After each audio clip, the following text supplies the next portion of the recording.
So Joe kind of introduced us, but we never obviously worked together.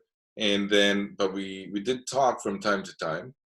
Yeah, we were aware of each other, and we met like I think socially a bunch of times, and then yeah, and obviously never worked together. And I think like we were like aware of what each other were doing at the time, and then I think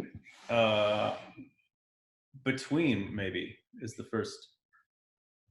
Yeah, well, I remember you asked me to you couldn't do between and season 2, so you asked me if I could do it, and then we went for dinner, and I wanted to thank you because I got the job. And we went for dinner, and It took me for a really nice dinner. It was lovely. yeah, it was a great dinner, except that I forgot my wallet, so you had to pay for it. And at the end of the meal, that's right. And yeah, and then the next time you invited me for dinner, I mean, we over the years become much better friends, and then years later though, you invited me for dinner again, and you said, I insist that I take you for dinner. I need to pay for dinner this time. And it was over the course of that dinner you started telling me about this show that you'd been offered that you were kind of excited about, and I was super excited for you. I thought it sounded like a really good show, and I was encouraging you to do it, and you were like, no, I'm wondering if you would do it with me. And I was like, yeah, of course I would have done that. That would have been great, and didn't realize that you were actually like suggesting that you were inviting me to come and do the show with you, and I thought you were just paying me back for dinner. Well, what happened was it was an interesting thing because my recollection of that moment when I knew that I was offered Titans and we went through some negotiations there, etc.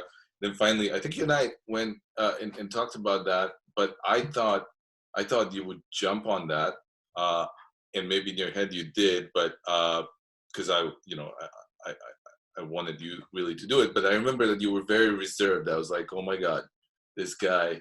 So smart. Like I always think that you're the smartest guy in any room, and I'm like, oh my God, see how he's considering all of his options. I have to learn. I remember that moment. I have to learn to not be as impulsive as I am. I need to be more like Brendan. So to this day, I always think that I need to be more like you. Which I mean, we'll find out that I need to be as this progresses. I doubt that very much. I genuinely, it wasn't like cluing in to the fact you were suggesting I do with you. I was like, I had done very little TV at the time, and it was like very exciting. As I thought you were like, it was a great opportunity for you. I was like, that's fantastic. I was really genuinely excited for you. I had no idea. Like you were sort of, you were like just sort of suggesting it casually, like, and maybe and I didn't. Because there was a combo. I remember we were trying to create a thing that I was going to do the pilot in the first episode, and then Dave Green and you and I were going to do stuff, and then there was some whatever was happening with that, and then Dave came later to save us. We'll talk about that soon, but it was exciting times, and I didn't know much about the show because I just came back from Czech Republic, and that's where I did my interview after shooting Nights. We had several interviews with several interviews in a van after a night shoot with the director Brad and our showrunner Greg Walker, and I didn't know why the hell they would give me the job because I didn't make any sense. So then as I came back and I met you, we started learning more about the show. We know it was a big show, and that was exciting, and we knew there was a show with superheroes, which was exciting, except that I knew very little about, that comic world. And it turned out both of us were in the same boat. And that turned out to be the best thing. Wait for the Titans fans to weigh in on whether that was the best thing or not. Well, yeah. They'll tell us it's probably not. But it's interesting how we, in that van, that early morning at 5 a.m. or whatever, when I spoke the second time to Greg Walker and Brad Anderson and a bunch of other people, I think Ortiz was on that, Rob Ortiz was on that phone call. We talked about, I had no interest in doing something that would be very comic booky, because and we coined, like I think I said it in my bad English. I said it should be superheroes, like drama with superheroes in it, and everybody kind of grabbed onto that, and then it became our motto, which became further evolved into our kind of added motto, which is grounded reality, was very, very important to us with a comic book show. And so that's something that was very important to us and a driving force. I don't know if you want to talk about that. Yeah, I mean, that was the thing, as you were telling me about the show, I guess you'd already had those conversations. That's what you were talking about that day when we met, was it was a comic book show, but it was going to be like character driven, and it was going to be, like you said, grounded. And it wasn't like so much about looking like a classic superhero show, but like a character, you know, like I think you just said about normal people who just happen to on the side be superheroes. Yeah. And a very sort of cinematic and grounded approach to that. And it sounded like, you know, again, I was getting more and more excited for you that you were going to do this show as you're talking about it. And I mean, you know, a lot of stuff that we talked about that day wound up changing as well, but there was like, it's funny how much of that conversation became like what the show actually did become. Yeah. You know, there were things we talked about in that first meeting that like, we were talking about shooting anamorphic, and it was going to be 239. It was going to be, you know, all sorts of things that wound up changing. Yeah. But a lot of things actually stayed and became like what the show did That end was up looking like. It was one of those good examples of a plan that you know, you form a plan, and you have to have a solid plan in order to be able to change it. It sounds like a cliche, but we did all kinds of things that we wanted to do to make it cinematic, because that was one of those. It was one of the requests from the studio and the network, etc. But the word cinematic, as you remember, we feared that word because that can mean so many things.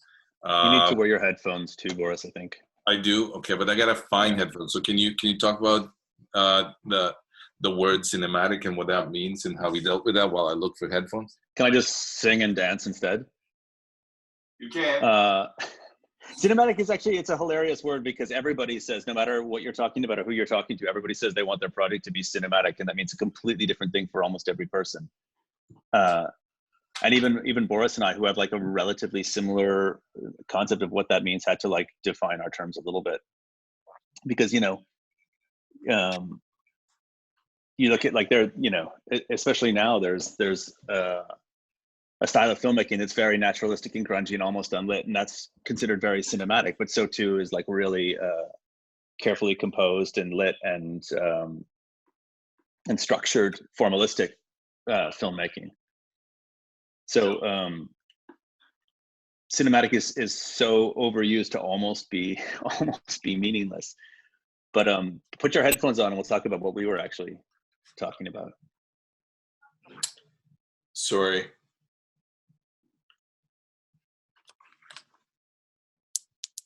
Keep going. You there?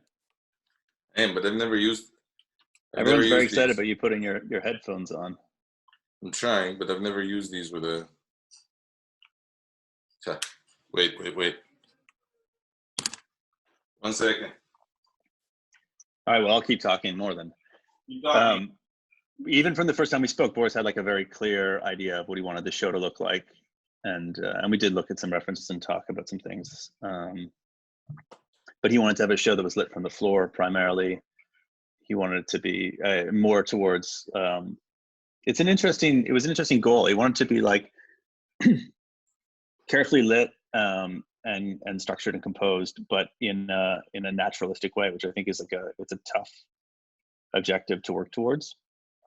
And I think we wound up in places sort of alternating between the two a little bit. There are places where we lean more towards naturalism and practical lighting, and other places where it's a little bit more it's perfect.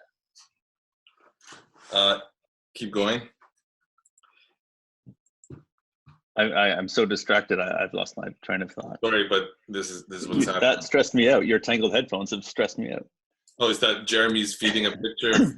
Like that's how I feel at the moment, like Dr. Light with all kinds of you lit that. You should talk about it. Yeah. Hey, Jeremy, can you feed one of the photos from the pilot? Because we're going to talk about the look of it. So, oh Jesus Christ, these are the funny headphones. This is a lot like how it goes on Titans as well. The best laid plans. So this is from the pilot, I guess. This is all. Boris shot the first 2 episodes of the first season. They were done in a block as one piece, and then I came on to do the 3rd episode, which actually wound up being cut into 3 episodes. 3 and 4 were sort of combined into what became episode 3. There's an entire character arc in that 3rd episode that never made it to screen. We can talk about that a little later. But this was, so these images are important because this was Boris sort of establishing practically how that look we talked about was going to feel in the show. So I mean the thing with the pilot was all of those things we talked about. All of a sudden, you have to put them in practice, and that's not always easy because on a TV show, like, I guess the bigger the TV show, the more there's more opinions that you have to kind of melange into one kind of vision for the look, etc. And that's where I find a good relationship with people early on becomes the most important, because our showrunner, Greg Walker, and at that time we had Greg Walker and then our executive producers and co-showrunners, Akiva Goldsman and Jeff Johns. They were extremely supportive during that pilot. We could really try and do anything we wanted, and they liked what we were doing early on, and they voiced that. So the whole crew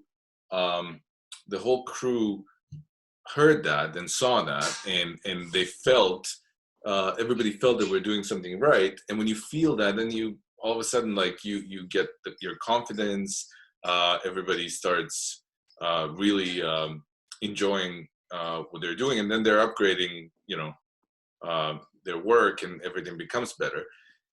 So that allowed us basically every freedom we ever wanted to have. Greg made sure that we're free to carry out the look that we set, and he made sure that's the look that the show wanted to have. And obviously it was a pilot, so there was a lot of difficulties in, like, pilots usually don't go as fast as as a regular episode, because you're establishing absolutely everything from costumes to to locations to sets, etc. But our pilot went very smoothly until we realized it didn't, and that's something we should talk about. So some of these pictures that you guys are seeing, we had 2 main references. So our designer John Dotterman and Brad Anderson and I talked about 7, which is my reference for everything, even if it's a Hallmark comedy. And then we talked about Fight Club, and we wanted our Fight Club and our 7 to be melanged into a cyanish vision that is not as maybe green and warm as those 2 films, but we wanted the world to feel like that. So these images that you're seeing, I think, are achieving that, but you guys have the ability to tell me that I'm full of shit.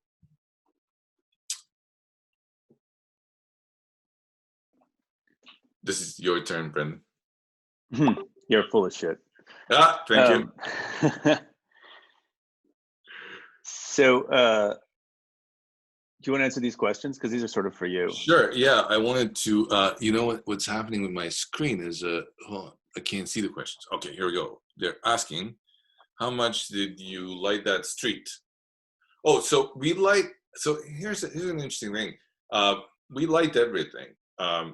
Everything is seemingly natural, but I think everything should be lit unless you can let something go because you like what's happening there. But in what you're And seeing. throughout this, we'll probably show examples of things that are completely not lit as well. Of course, and there As are. we go.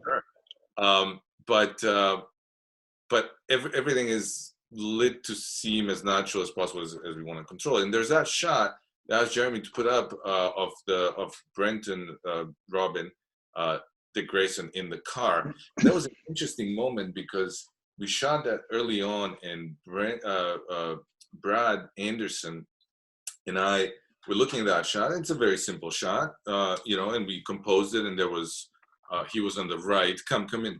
This is my daughter. She's gonna come in and wave to everybody. Hello. She brought me headphones. Amazing. Hold on. I need this. Thank you. This is gonna be totally amazing. Yeah, we can talk now without echoing all over each other. All right. Thank you, Anna. Thank you so much. So this image, we composed it where he's basically he was right, justified, and there was a lot of negatives on the left, and which was kind of like a more normal composition, etc. And then we tried that, and we didn't like it, or I didn't like it, and then Brad Anderson was like, okay, well, what do you not like about it? And I didn't know what I didn't like about it, and we spent half an hour. I took the camera in frustration. Which almost never happens, and then I started playing with it, and we went left and right and up and down, and then we brought Brenton in because it was going to be better with Brenton because that happens sometimes, and then it wasn't better, etc. And then I realized that we were like, at this moment I wasn't really thinking about what this guy's going through. This is when he decides to do what he's going to do, what his mission is, what his life is, what he is on this earth to do, if you want, and that was to protect children from these people who are doing all of that, and we didn't compose it like that, and then what happened was I realized that he's also isolated in this world, etc. And then I thought about Ghost Dog, Jarmusch's Ghost Dog, and I remember all these moments. I don't know why, and it was on set. The producers are probably hating every minute of it, and then we came up with this, and this was the image that I had, and we all had, and this was the image that drove all the other images for that pilot. I've sent this image a few times. Yeah, no, but it's interesting. Should we talk about that, Brendan? Like our communication during the pilot?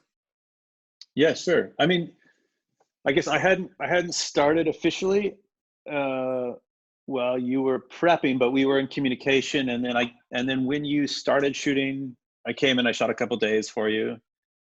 I came to set a little bit and just sort of saw what you were up to, and we talked a lot about what you were up to and the kind of things you were doing. I remember us having a big conversation about top light versus side light, and then I just saw that still of the interrogation room where you had top light on Rachel. Yeah, that's interesting. Which is funny because that was like around the time we were talking exactly about that. Well, we differ in not differ, but well, we do differ in that. But I hate top light, and Master David Green and I share this. Well, I hate it. He doesn't hate it. He'll tell you. He just dislikes it because I say more harsh words than they. But we always tried on 12 Monkeys. Everything was always side lit, and that's kind of because Dave was my mentor, and I did emulate Dave's style in some ways, etc. When we started shooting Monkeys, that's what brought us together. That we both like side light and super soft, sources close to the frame, etc. And that kind of is with me always. And when we came to shoot Titans, I remember you and I had that conversation. You said, well, yeah, but sometimes, sometimes stoplight is great, and sometimes stoplight is really appropriate, etc. And I said, no, you didn't agree with me. You said, no, never. Only side light. Yeah. So I basically came in and I watched you light everything with side light the first couple episodes, and I just sort of like completely committed to it. I was like, okay, I'm gonna only use side light for this whole. And I did my first episode, nothing but side light, and actually there are photos of that never made it to. But we'll come back to those photos. But then my second episode was the Doom Patrol episode, and there was a lot of scenes that took place at a table with a lot of people eating, and I struggled. I was like, how am I gonna? And then finally, I just said, I'm using top light.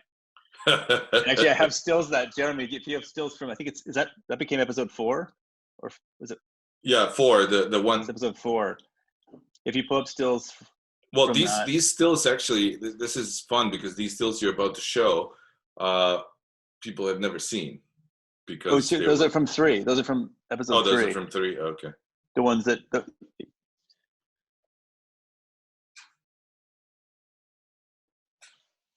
Oh no, not that one.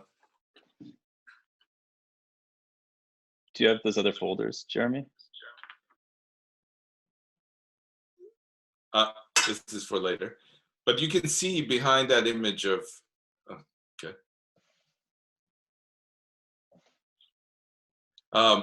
You can. We also built. Remember, we built some sets, and a lot of sets in a way where we left the ceiling cut out in parts, which I've never done before, which is kind of against everything. Well, you got really into it. But I got really into it because we didn't really top light it necessarily, but we kind of top ambiented it, with a super underexposed wash that worked really well. Oh, Jesus. That worked really well with our side light because we would give a little bit of a different color to it. And it really worked well. Oh, here comes some images that in the episode that you shot that never saw. Well, this is from episode 3 that. So this character that's at the bar with Corey was like most of that episode originally. The entire arc was sort of about their relationship, and then he kind of never made it. Yeah. So there was a lot of. Most of the episode was about them. And this was shot, and I remember this. I wasn't there, obviously, but that was the coldest day in history. Yeah, that was my first day on the show, and I thought I made a terrible mistake. Nighttime exterior, like minus 25. And I was like, yeah. Superheroes spend a lot of time outside at night. They do. That was another thing that we kind of worked on as we progressed, right? We tried to convince everybody, and we did, that a day interior, cool interior of a warehouse or whatever, can be equally dark as a night exterior, but it doesn't kill the crew the same. Again, like the support that we got from our showrunner, Greg Walker, was always amazing because he would understand these things and really go with our suggestions, because he knew that it wasn't that we didn't want to light nights, etc., but if we were in nights all the time, like superhero shows are, for a 7-8 month season, that we would be in a lot of trouble with a tired crew, and we wouldn't finish. Sometimes the writers are trying to put a scene in a situation that has the right tone and mood, and they're not too concerned about the specificity of where that is or what it is. It's just about this is the mood, this is the tone. And then it could sometimes become a question of what made the most sense to achieve that. It wasn't always needs to be in a factory at night or whatever. Well, I think that's super key, and that's key to a good working relationship where things become kind of organic, and we talk about stuff and we're in it together, and then a TV series feels like a movie. Because that flexibility is basically part of our prep, because when we shoot a movie, the prep is longer and everything is kind of worked out, so you don't have to be really necessarily flexible later. But while we're shooting, these writers are very flexible. Here's your top light. Here's a top light. I was going to say, this is a great example of just sloppy top light and then filling in eyes, which is a look I really, really love. And when we shot this, I said it to Boris, and I said, it's okay if once in a while I do a little bit of top light. Yeah. Oh. He's like, okay, well, that's still in the context of the show. That's still fine. We were referencing 7, which is a show in which they do use a lot of, or a movie in which they do use a lot of top light, sort of in this style. And there is a question here. Hey, Jeremy, while we're answering this question, can you put up that photo that I just sent you of the top light situation? I just texted you. Should also say, before we move on, his performance was fantastic in this episode. And it was, I think, like, it was changed because of like the, need for a different character arc with Corey and all sorts of other reasons. But his performance was amazing. He was fantastic. Yeah. And that was the question from somebody, why they merged 2 episodes for storyline reasons, and unfortunately the arc of that character was lost in all that amazing photography that Brendan did, but that happens sometimes, and basically some of that episode 3 was cut into episode 4 and it all became episode 4. But here's an image, going back to top light, here's an image that I didn't know how to light any other way. So I just cranked that fill light, and then Brendan saw that in the dailies or stills that I sent, because we keep sending each other stills during the day. And he said that that's his favorite thing we've done. And that was the first time I think I successfully, well, I guess, used top light. Now, when we go into the close-ups of these characters, I didn't know what to do, so I just side-lit them, but it worked because we kept contrast. Because you're scared of the things you don't know about, and and sometimes you gotta get out of that realm of what you know. I still love this image, by the way. I like that image too. That's true. Yeah. Cool. So what else are the questions? This is maybe. Brendan, this is a good moment where we talk about the relationship with our colorist, on-set colorist, and our colorist later in post. Yeah, do you want to take that? Because you brought Kent McCormick came on, who's someone I'd worked with for a few years at that point. He'd actually been my dailies colorist for commercials in the era of film, when you'd like when we were shooting on 35, and then the film would go to the lab and get processed, and then you'd send references. You take stills like on set, like originally Polaroids and then later digital, and you'd send that in, you do a quick grade on it, you'd send it to your colorist, and they would process the dailies, and that's what would go to editorial. So I'd been working with Kent in that capacity years earlier, and when that started to change, when people started shooting more digital in the labs, that position sort of kind of went away because people weren't shooting film enough to make it necessary. He came onto the floor and started doing data management, and he was sort of unique in that position, because originally when people started doing data management, it was because people didn't know what to do with this data as it sort of became a regular thing. People were shooting digital, and there was all this information, and people were sort of, it was like new to a lot of us, and that person sort of managed that. That's how it became a data management technician. But some of those people came at it from color, like Kent, who was like already an amazing colorist, and so he would bring a lot of sort of really fantastic looks to the footage, like on set, which was really exciting, because you could show your director at the end of the day what it was actually going to look like, and he would do sort of more than was expected of colorists, right up, like even on this show. I mean,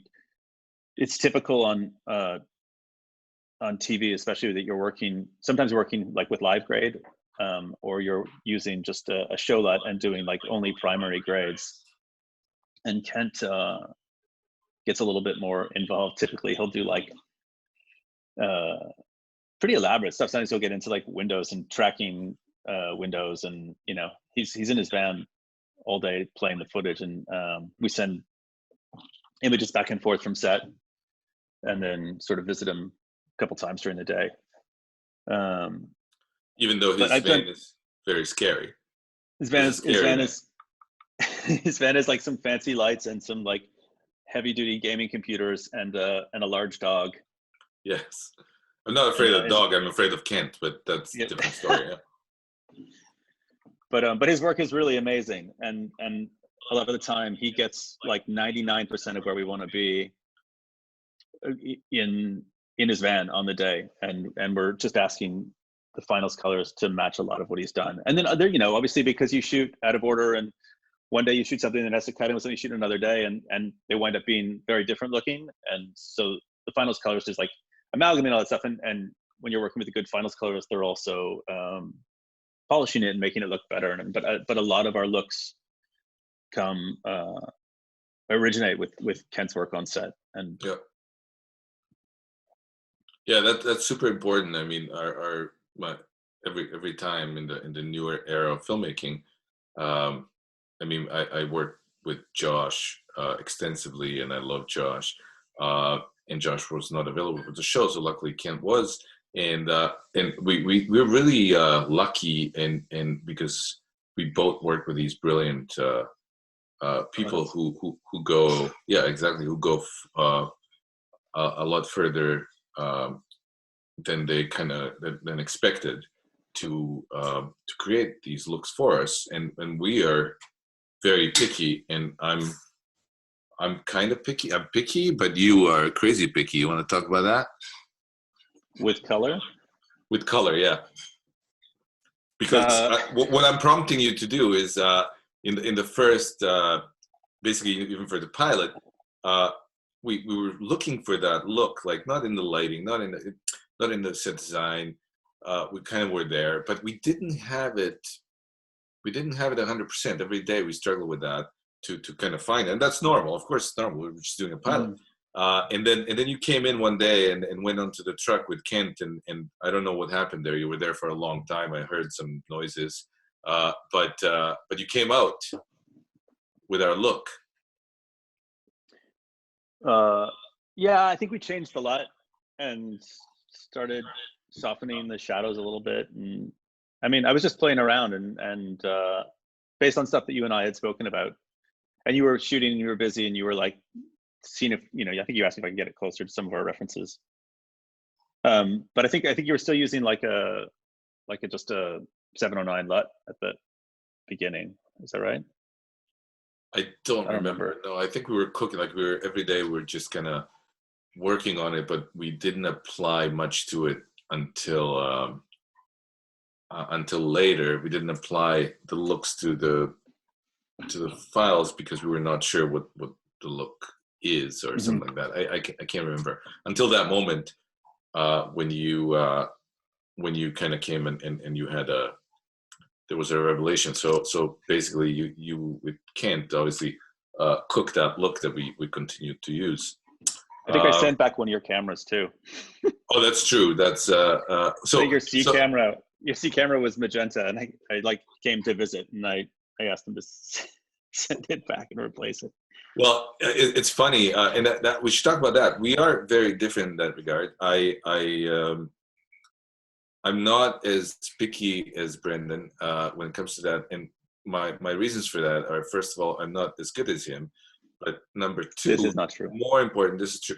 But number two is that I know that eventually, or when it gets to Kent or on other shows, Josh, it will be so desaturated that little bit of magenta will never be noticed. So we that's why I don't I don't worry about the color of the like perfect match on the lights, etc. Because I know eventually all of that will be evened out by desaturation that's necessary to create an image that I think is tasteful. Because I think most color, like strong color, it can be very vulgar. I think my obsession is born out of distrust for what happens to things after I don't have my hands on them. So if everything matches perfectly going in, then even if things wind up deviating from where they're supposed to be, at least they're going to line up properly. And some things can be really drastically derailed by a little bit of magenta, for instance. Of course. And it's interesting that is another thing, how relaxed we were in this process, by episode 3 or 4 or whatever, because we kept pushing into directions we needed to be put, but we were supported. So we knew. I mean, Greg told us from the very beginning, after he saw a few things, he said, "This is it. You're running the the visuals, etc. Nobody's going to interfere with us." And that was the truth. We had as much control as a DP should have on a series, and as much control as a DP would want to have on a series when it comes to the image. Obviously, we were very careful to observe the needs of the story, of the of the characters and whatever else, but we didn't have to fear on this one that somebody's going to come in and change our things. Yeah, it's an interesting thing because they were actually like remarkably differential in terms of the look and gave us like a lot of freedom. But it is, I mean, it's still, it was interesting in the final grade where they were, Greg was like, giving us his blessing to make it look the way we felt it should. But at the same time, we were frequently shooting while we were grading and working through QuickTime proxies, and it's not the same process that you have like on a movie where you finish shooting and then you go and you do that post work. And this, a lot of it happens simultaneously or sort of through proxy files and on monitors you can't necessarily trust. And there's a bit of like a broken telephone process. So it's all the more reason to try and get it as close as possible in your daily, so you have a point of reference and you know where you want it to be. But it is like it's a challenge. It's not, it's nothing compares to like sitting with your colorist for a week and doing your finals in the same room and watching it through and watching it back and making, it's very hard to like to be as picky as I like to be in color in the TV process. And that's an interesting thing because that kind of prompts us to talk about the differences between shooting television and shooting movies, where not only that it's that the cinematographer's role is different, but also the process of filmmaking is different, and it's the process of television making.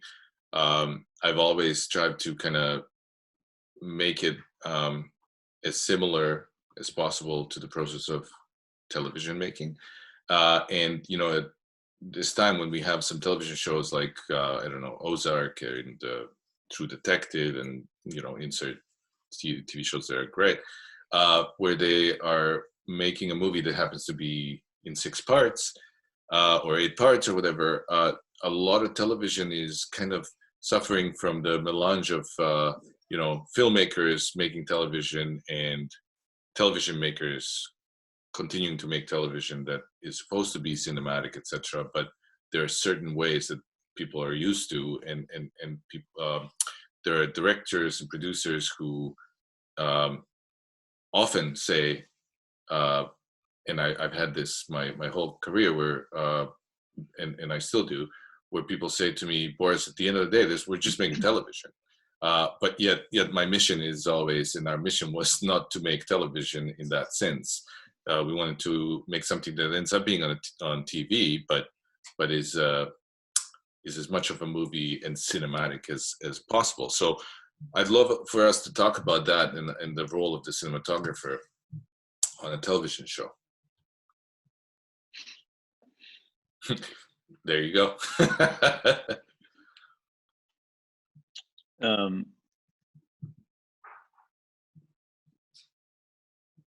You start. I'm sorry, I'm distracted there. There are a lot of questions coming in as well that we should answer. There are, yeah, we should answer. Well, let me just start about this, where the cinematographer. I'm going to make a bold statement here, but many will agree, and some might disagree. But the cinematographer is basically at the forefront. Like, we are protecting the filmmaking on a television series. We're the most constant kind of persons there who are protecting the look, often protecting all kinds of aspects, not just the look of the movie that happens to be 13 parts.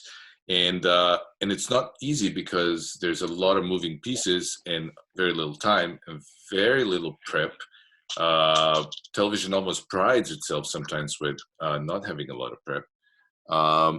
And then a lot of times in television we hope for the best because we didn't get to prep it enough, as opposed to shooting a movie. Even the smallest movie, you prep for at least the same amount of time as you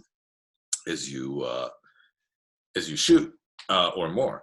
And I find that to be a very difficult process, and the responsibility is much bigger because those actors, for example, come to the cinematographer very often with either requests or questions or for help, because they know that cinematographer the most and they trust that cinematographer.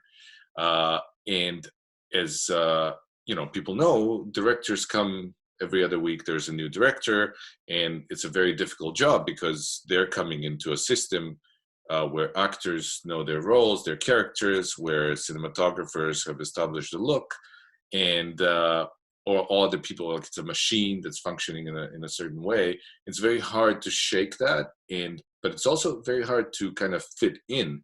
The best directors find a way to fit in and then add some of their wisdom and talent on top of that and make things remarkable. Yeah, especially once a show's been running for a period of time, a director coming in, unlike like a movie where they've initiated and they've been responsible for all of the development of the look and style. You're coming in after however many episodes, and the actors know their characters, and everyone on set's been doing their job for a certain period of time. So it is like, I have a lot of respect for the people that are good at directing television, because they have to, still somehow like elevate the work, like elevate the script and make a mark on it that's unique and make an episode interesting. But they only have so much room to work with. A lot of this stuff is already established, so you've got to, like you said, find a way to work within the structure and the style of a show. And people that do it well, it's really impressive, actually. This is a great example of top light again. This is that dinner scene I was talking about. We're just lit entirely from above. That looks beautiful. That looks beautiful. You love top light. I love top light when you do it.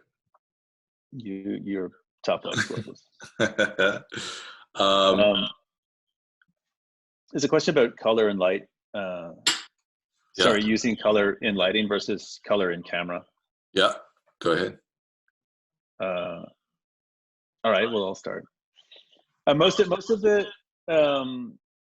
color on the show is done through lighting, except for, of course, Carwise blue filter. But generally, which we'll talk about. We'll talk about Carwise blue filter. Breaking Don't news. worry, we'll get there. Yeah, breaking news.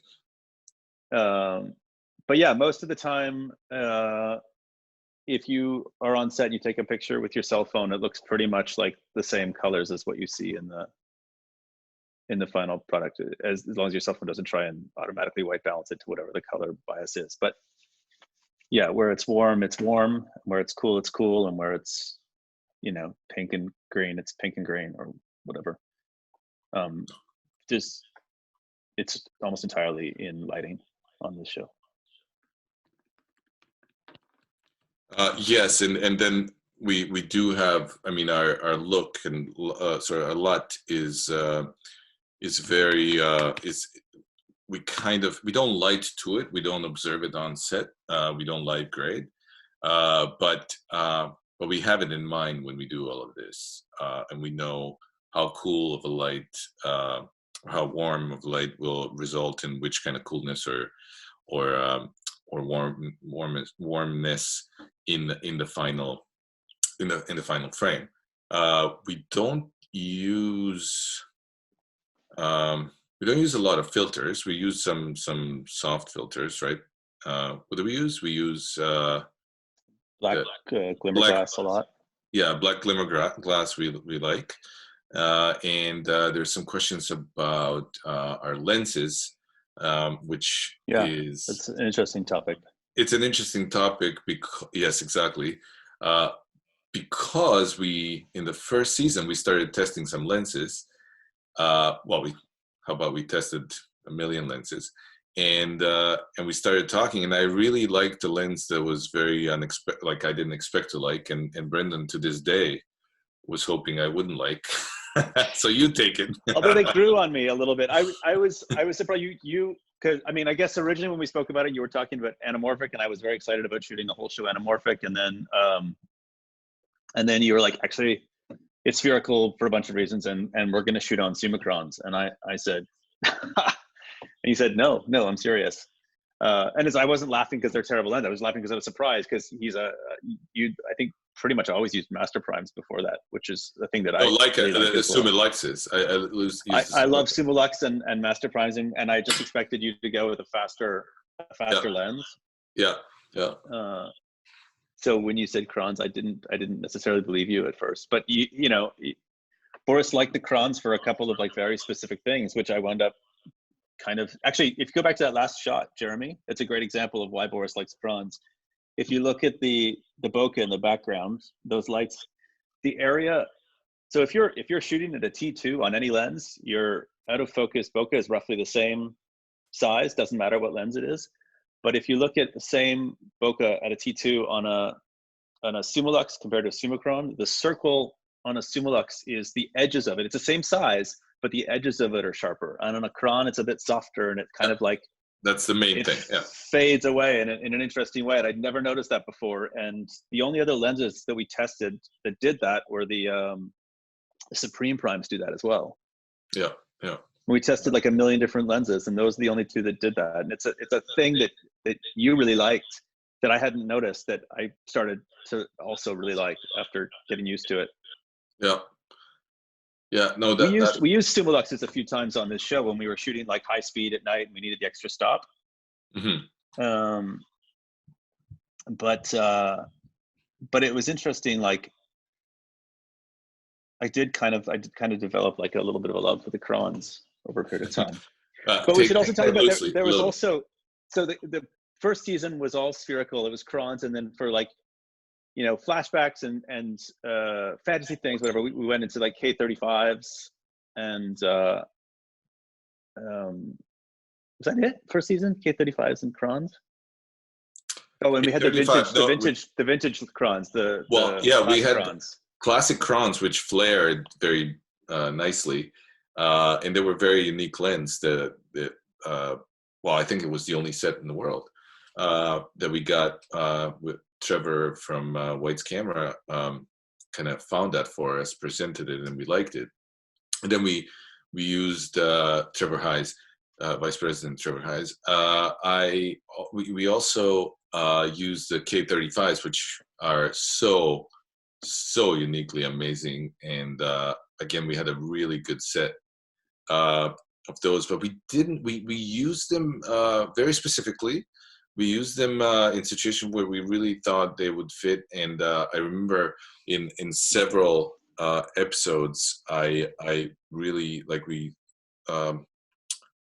used them for like most of the episode, and then the next episode I would shoot, I would think that they didn't fit, and we would go back to the crons, and I ended up mixing the classic crons. You mixed them more than I did for a season.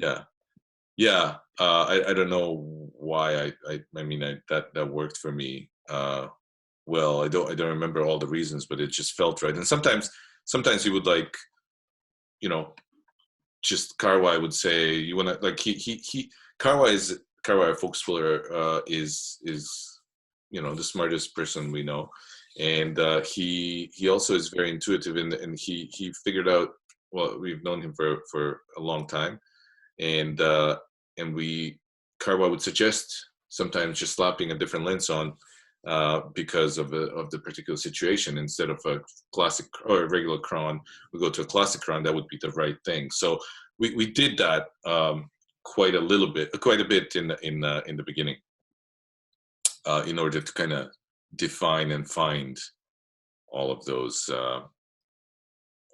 looks. Sorry, I'm trying to just find a picture of the episode that we used those K35s almost exclusively, and it was one of my favorite episodes. But I don't remember where it is or which. Oh, I found it. Okay, Jeremy, it's coming your way. This is season 2. No, first season. Oh, so that example was that was a practical joke that I really liked on screen as well. Like it was thematic in the second season, and I wanted to. This was a joke on Brendan because I put a top light in the frame with the actor, and it moved with the actor. It was the ultimate top light. It couldn't be more. This is also hilarious to me because of the Titan tubes. Which go ahead. Yeah, that's a good. Well, I'm looking for that. That's a good one. I did a movie between the seasons, and I got into the AX1s a little bit, and then the Titan tubes came out, and I got really excited and started using them. And I was so excited for how they were going to change this show. Like all the places we were using real fluorescence in the first season, I was like, now we can use these. We can adjust them. We don't have to like mess around with gel. We can like be really precise with the color. All these things. And Boris was like not that excited about them at the beginning of the show. He's like, yeah, maybe we take like a box or two and we see how they work out. And, I might not use them that much, but if you want them, then all right, fine. And then that was from like that was episode 12, which was actually shot after 13. So I finished my last episode and he was still shooting, and I came by set to see everybody and kind of like, say goodbye. And I walked onto his set and he had like 180 Titan tubes ringing this entire church. And he's like, I think I like them now. He'd emptied the city's supply of Titan tubes.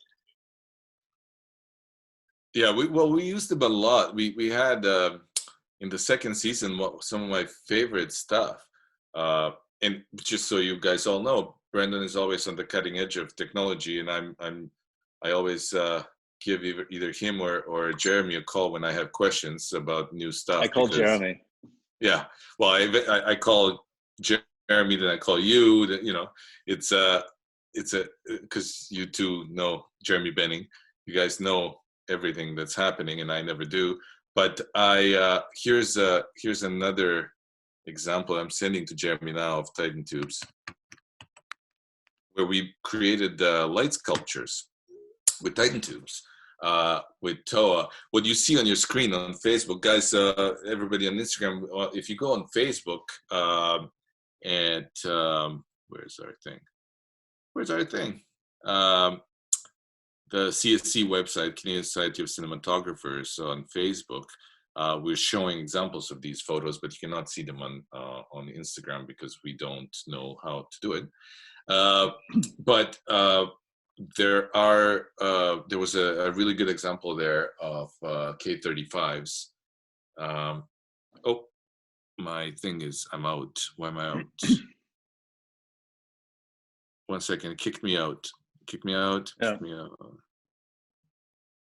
Where are you? Are you still live on Instagram? Can you check? No, live video ended. Here, hold on. Okay, do it again and we'll go. So the K35s and Titan tubes, basically in the second season, became our main, well, and the anamorphics that were introduced in the second season became a staple, and we really used them excessively. And you can see on your screen on the Facebook feed, we built these amazing light sculptures with our art department, and that's where Deathstroke and Donna, the Wonder Girl, had a giant fight, and that was shot, I think, with the K35s and lit with Titan tubes that were also in the frame. We're just gonna restart our. Sorry, I'm just trying to figure out how to start it up again. In the meantime, I ended up getting a lot of Titan tubes now because it's a light that is really the future. We really love the look and what we can do with with the Titan tubes, because we use them in the what do we call that, the Brendan box? No, the beaker box, which is we constantly invent new lights that are kind of ghetto, where we, you know, with our crew, Christian Drennan and oh, okay, hold on a second, sorry. Okay, I'm starting. Go to story. Sorry, we're trying to figure out. So Terry Benting and Christian Drennan and their teams, we constantly come up with new lights where we insert all kinds of Titan tubes or LEDs, etc., to make giant soft sources, and we give them weird names. And I think the Brendan box or the beaker box is the one that we invented last season, and we have the Bosnian flyers in the ceiling that we also invented, and there's also the what was the fat Bosnian wedge is also one of the lights that we use a lot. Did you restart it? No, it's still, I guess, saving the old story, so it's not restarting. Oh God. Okay, we're failing. Still posting the old one. Let me see if there's any other questions. These day interior scenes with lots of glass, camera, color temperature. We are always at 3200 unless we're doing something warmer intentionally, because most of our show is cool. That's I change it all the time. He changes it all the time. My camera always sits at 3200, and then the lights are either warmer or cooler. So we that's generally what happens. We don't play with that too much. Well, Brendan does. You mentioned Seven. Could you discuss some of the other references you had at the look of the show? Well, Fight Club and Seven was our main thing. I can't remember if we had any. We had some paintings that we were referring to, some Hopper influences because we were in real locations, and we wanted that kind of natural but painterly look, which you can, really. I think that was successful, and we also referenced. I don't think we referenced. Oh yeah, I think we referenced Nolan's Batman movies a little bit. Mm-hmm. That was interesting to us because that did have that was based in reality. Okay,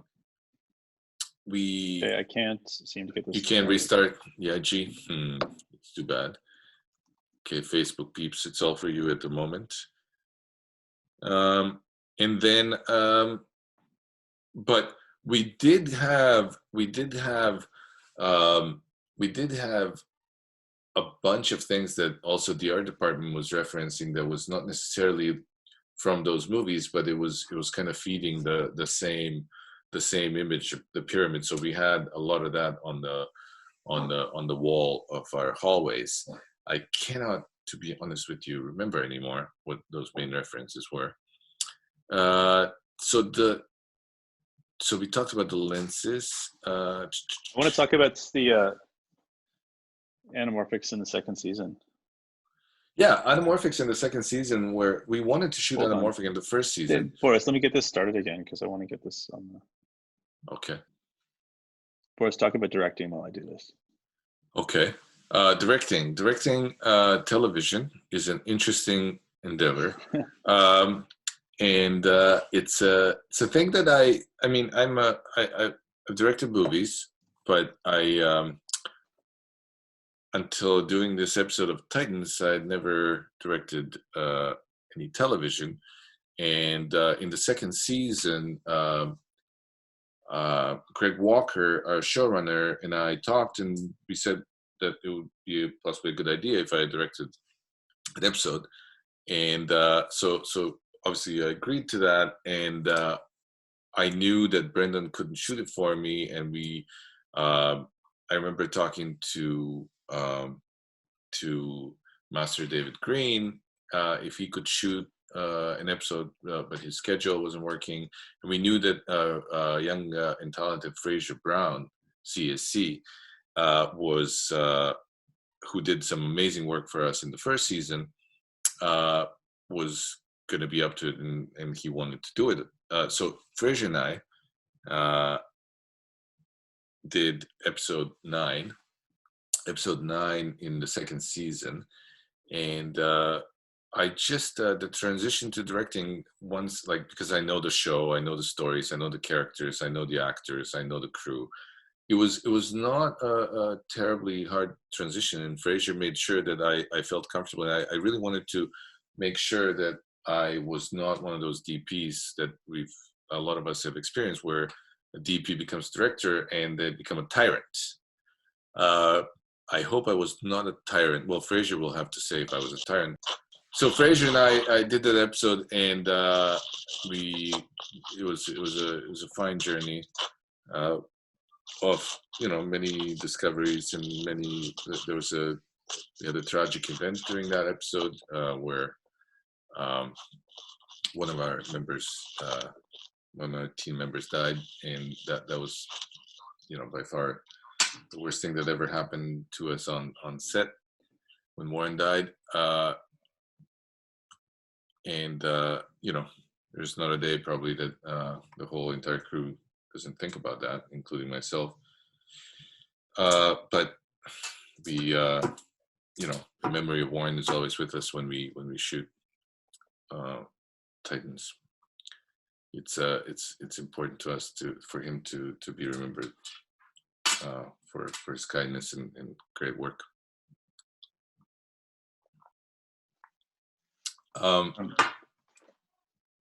We didn't know how to invite anybody else in to comment, and I'm sure Fraser would have better cinematography observations about the relationship between him and I, but it was quite smooth, and it's just you have to put a completely different hat on and not think about your job that you normally do as a cinematographer, and really just think about your job as a director. And the whole entire crew helped me greatly with that, because they made sure that I felt. Oh, there you go, on your screens on Facebook now you can see that's Fraser Brown behind me, and that's one of our first scouts together on going on one of the locations. I think it was the quarry location, where we shot scenes with Corey and her lover, who was abducted by her sister.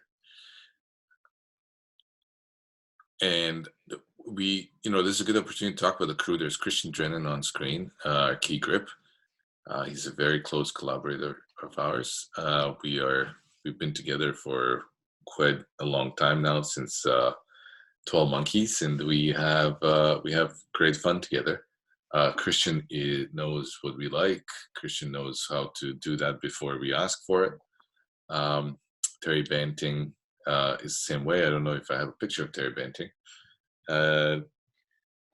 We probably don't have a picture of Terry Banting. He's too tall to do a selfie with. Christian's just the right size. Obviously, your crew, your keys are always important on anything you're working on, but I just want to say, like, on a show like this, they become that much more important, because so frequently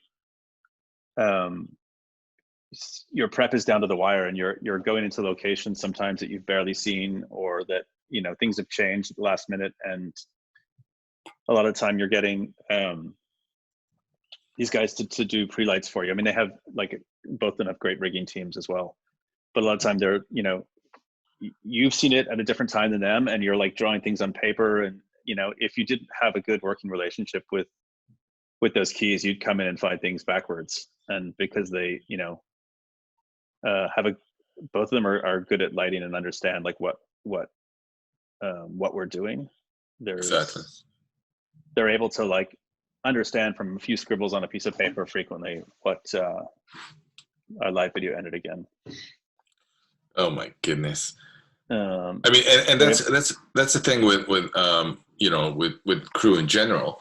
where our crew, and I'm very, I don't know if conservative is the word, but our camera crew, I've been with them, and obviously Brendan, you know them well. Our camera crew has been with us for a long time. Christian, Terry Banting before Terry, Bob, Cray, and Doug. It's people that we know well, and people who we can trust, and people who know what we like before we say it, and people who save us from ourselves, save like without even talking about it. They'll do Karwai, and the guys will do stuff that we don't even think about, and we take for granted. So we're forever grateful, because without Joe Turner and Dave Sheridan, our operators who just don't set up stuff that is not within the world that we like, we would be slower. We would not make images that are as good. We should talk about also beside us. So Fraser Brown, who did second unit on our first season, and then Master David Green, who we had a bit of a thing.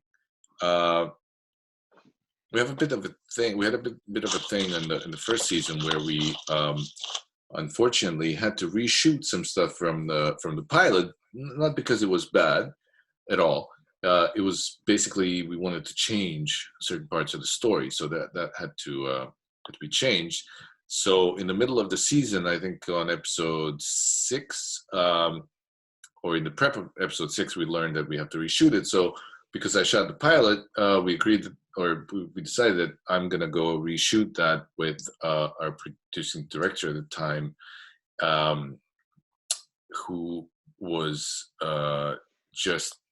he basically was gonna, because Brad Anderson couldn't come back to do it. So John Fawcett, our producer director of the first season, was doing that with me, and but I started shooting episode 6 with Alex Calaminos, and then there's Dave, and then we had to basically figure out who's going to take over in the middle of an episode, and I obviously Brendan's prepping the next episode, and there's only one man who could do that, I think, seamlessly and so perfectly, and that's Dave Green, who I did 12 Monkeys with for several years, and we kind of shot for each other all the time, and we know each other's style. So Dave just came in. He knew Alex, the director, and that's how she agreed to the whole thing. And then Dave just picked up from where we left off, and that episode is, I think, my favorite looking episode of the first season, and it's seamless. It's completely seamless while I was reshooting the pilot. So that's one of those things that is not supposed to happen, but when it did, it's important to have really good collaborators, and it's important to, when you have an alternating DP, like in our case, that we can do similar things and that we want to do it in that way. And that's when Brendan and I shot an episode with Akiva. Brendan shot Akiva's episode. Akiva was our executive producer and he's our executive producer, Akiva Goldsman, and Brendan did episode 7, I think, in the first season. I think it was 7, yeah. Yeah, and then we had to shoot some additional stuff later, and Brendan was preparing another episode, so I did 2 days with Akiva on that episode, and it's interesting. Those stills are very interesting. That's something I have here that I think is super cool, because the look fits completely, I think, what Brendan was trying to do, but it was a little different. And I have some stills that I'm going to send to Jeremy to share, where you can really tell that it fits, but the approaches were slightly different. So here it comes, Jeremy. This is like probably the most fun thing about collaborating on a TV show, though, I think, is that we came into this with like really different styles, and we found a place that we were both happy, kind of, and felt like neither of us were compromising, and we both did things differently, but they both wound up being similar enough to fit together as into like a Yeah, exactly. You're like when you don't really you don't really question, or you don't wonder what the other person would do, because I would already talk to you, you would talk to me or to Fraser. But what what's important is that the philosophy is understood, that we both understand the philosophy of what you wanted to do in Akiva's episode, or I wanted to do in another episode that you did, and then you can apply your own feelings to that, because you trust that within that philosophy that will fit. Because if you try to emulate exactly what somebody else is doing, then you're not putting yourself into that, and that can also be trouble. It is that is like kind of an interesting balance. That's the thing. I'd never alternated with someone before, so this is for me a first time doing this, and it's something I really wanted to do, because I had done, like, I did a mini series. It was a 65-day shoot, and we did it all consecutively, one director and one DP, and we prepped the whole thing as one piece and then shot the whole thing as one piece. And that's like, I realized that's about the limit of what you can shoot, like in terms of length. That's the most you can sort of prep and then shoot, because by the time you're towards the end, you're working on things that you'd prepped like, another season earlier. It was like 3 months earlier, I like had seen this thing, and now we're shooting it. And it's a little bit, that's like the maximum length of sort of content you can, like, I think, really wrap your head around. Having prepped is one thing and then shot is another. And if you're shooting a TV show by yourself where people are coming in and out all the time, then you're not prepping at all really properly. So this process of like alternating and like getting a little bit of time to prep with directors, and then go to camera with them and then go back into prep is like, I think, the only way to do a show like this. And it was one of the things that was really attractive about coming onto it in the first place, was working with someone like you, who I have a lot of respect for, and who's done this before, and who, I loved your work, and I loved like that sort of idea of it. And it was the thing that made the show. It was my favorite thing about it, was like having, because as DPs, we never get to collaborate. We never, like, we had some drinks before and gone for dinner, but we never worked together. Yeah. And I'd never had the chance to work with another DP before. And that was like the coolest thing about doing this, is that we got to do stuff like this, or be like, this is how I'm doing it. This is, what are you thinking? And talk about, the same set and how we would each approach it, or the same sort of, like, or especially when we encountered like really big setups, it's like, okay, well, this is what I'm thinking. How would you approach it? And being able to like talk about it with someone else who actually cares about it as much as you do, because sometimes you talk about with your friends while you're working on different projects, and you can't really understand someone else's project like you can your own. You can't when put you're your head in into with it. Yeah. Yeah. So it was like that is my favorite thing about this process, is like working with another DP. I agree, and that is unique to television, because that is, I think that the process of making a movie is much more sound, because you get more time to prep and do things right. But in television, you get to collaborate with another DP, and as DPs, like because I was treated so well on Monkeys by Dave, who invited me to join him on 12 Monkeys and alternate with him. And that was my first time doing that. Later on, I did several other things, but with Dave, he made me feel like he knew when to kind of jump in and help me out at the beginning, and he knew when to kind of just encourage me, or he always encouraged me to do what I wanted to do. And it was kind of, because I look up to Dave so much, it was very intimidating to me at the beginning to try to emulate what he does, until I learned how to swim in all of that and figure it out myself. But with you, what was also a lot of fun is exactly that same thing, where we talked about anything, and we could actually talk about our fears, because we understood each other's fears and approaches and all of those things that you don't get to kind of communicate on a very particular set of circumstances that we're both in, and then sometimes talk about it, and then I would go and shoot something for you, you would shoot something for me.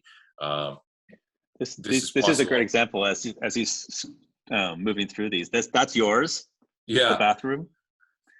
And then if you go through the stills, you can see it's quite funny. They do fit together nicely. But they're like, this is you, right? And that's me. You can see how the practicals are a little hotter and it's all warmer.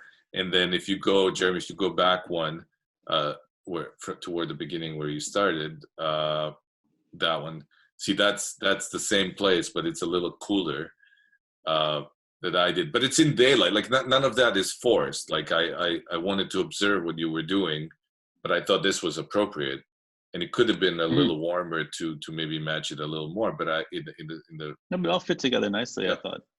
And that's a great example of that being possible. Now, when I watch shows and you know, sometimes this doesn't work. You can really tell that, you know, that it's 2 or 3 DPs shooting a show, because sometimes, you know, 3 DPs alternate.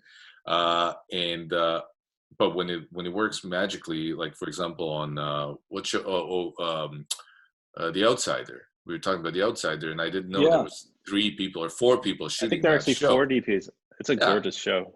It's a gorgeous show. Everything we kind of try to do, they're doing, and there's 4 people doing it very seamlessly, and they really understand the philosophy of it, which also brings us to a point that we should talk about. We have a lot of rules. We have a lot of rules, and I'm the most guilty of those rules.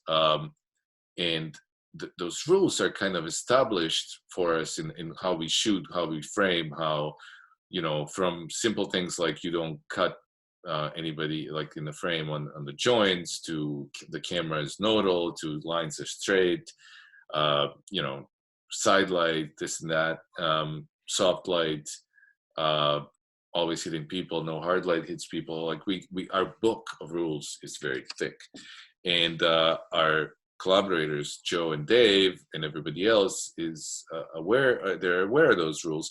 But that's the interesting part of television. When you shoot a movie and you establish these rules and you make a book, we make a thing that's called the visual manifesto. We can call it anything. It's just a pompous title for it. But it's like an interesting title, I guess, for it. And you present that to various people, various directors coming in. 99% of the time, people like what we're doing, and they're happy to fit into our look, etc. But the challenge is, how do you not restrict what a director who comes in, you know, next might bring, and sometimes they'll want to do something that's not part of our rule book, but it might be very fitting. And how do you recognize that is, and how do you make sure that the look that you're protecting and that you're mandated to protect by the showrunner, because ultimately we work for that showrunner, because he or she is the person who hired us to carry out the look and the filmmaking of it. How does the cinematographer work on that, and how do you make the right decision, and how do you navigate that is a very, very tricky thing. I think probably the trickiest part of our job. Mm-hmm. Sometimes you get pushed. I mean, like, there are great examples throughout both seasons where we were each, you know, pushed to do things that were outside of the sort of typical, you know, nature of the show. And sometimes it doesn't work, but sometimes, like, if you can find a way to go that direction and still stay within the show, it becomes really interesting.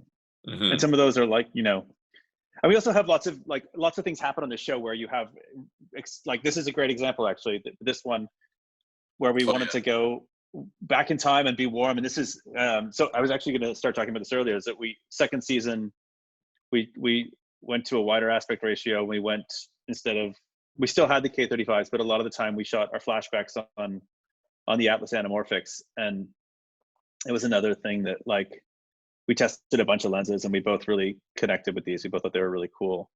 Mm-hmm. And it started off as a flashback thing, and it actually wound up becoming like a thing we were like trying to make up reasons to use. To shoot more, yeah.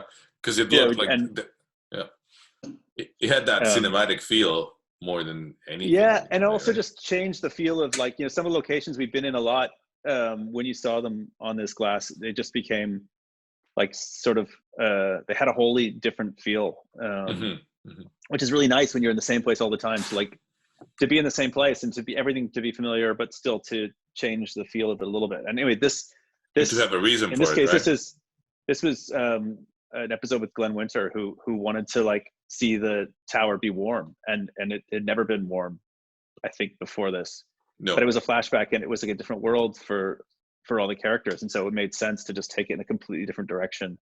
Mm-hmm. And it's still like, you know, the lighting is basically the same, it's just a different color. You know, we just started using tungsten and rebalanced and changed the sort of the color palette, but the, you know, the style of lighting is the same. So it still fit into the show, I think, and still had the right, you know, it still felt like Titans, like, but in a really different way, which I think was cool. But it also communicated something very quickly, that this is something in the past, something different. Yeah, and something different, and that is, you know, that's an amazing thing. That's what we, you know, that's kind of the goal, to be able to communicate in that shorthand, and just kind of present something, and make sure that the audience is there with you without questioning, and that really did that. And then later on, we had a couple of flashback episodes. I had a couple of flashback episodes, and we just followed, and that's an important thing about collaborating, where we, you know, you did that, we talked about it, and then when came time for me to do a flashback episode, that's exactly what we did, and that was consistent, so that, like, our flashback looked like that, or people going, you know, outside of our world, or in a fantasy world, like we had these, so we had these defined kind of looks that we were going with, and sometimes that was kind of had to be done very quickly and figured out very quickly, and that's part of that, you know, TV world. I just wanted to share something with Jeremy here, so he can share with people, because Caroline, our producing director in the second season, and that's not her name. Her name is Carol Banker. Carol Banker, but no one in the world calls her Caroline except for Boris. Yes, that's not her name. But so here's our just an example. Jeremy sending you one picture, like I said, more than one, of our Titan Tower, the way Caroline and I kind of shot it first for the opening of the second season, and then it's interesting to see how you know, that contrast to what Brendan and Glenn Winter did right after that. There it is on screen. That was kind of the look, the modern look of the Titan Tower, and then the story of, you know, the original Titans when they were there, and the tragedy that happened there to them, and how that broke them, was in the episode that Brendan shot after. There's a question there about what advice would you give the directors who are coming in to do episodic television. Well, I don't think I'm, you know, I'm experienced enough as a director to give them advice, but as a DP, I kind of learn from those directors come in how to behave in a very unique and quite possibly stressful situation of coming into a show that, you know, you don't know well, but what to grab onto, and I find that by observing as a DP, that the veterans, the ones that do it the best, grab onto the story of it, of their episode, how it fits within the big arc. They drive that, because they will not change the way the characters behave, because the characters are very established. The way the actors act, because that's very established. The look, because it's very established. So, but they can drive the story where it needs to go for the showrunner, and they grab onto that. And I am the first one to say that while that should be, I think, the most important thing for directors coming in, I don't think in filmmaking the story is most important. So that's a topic that, you know, it's a big topic that we can talk about.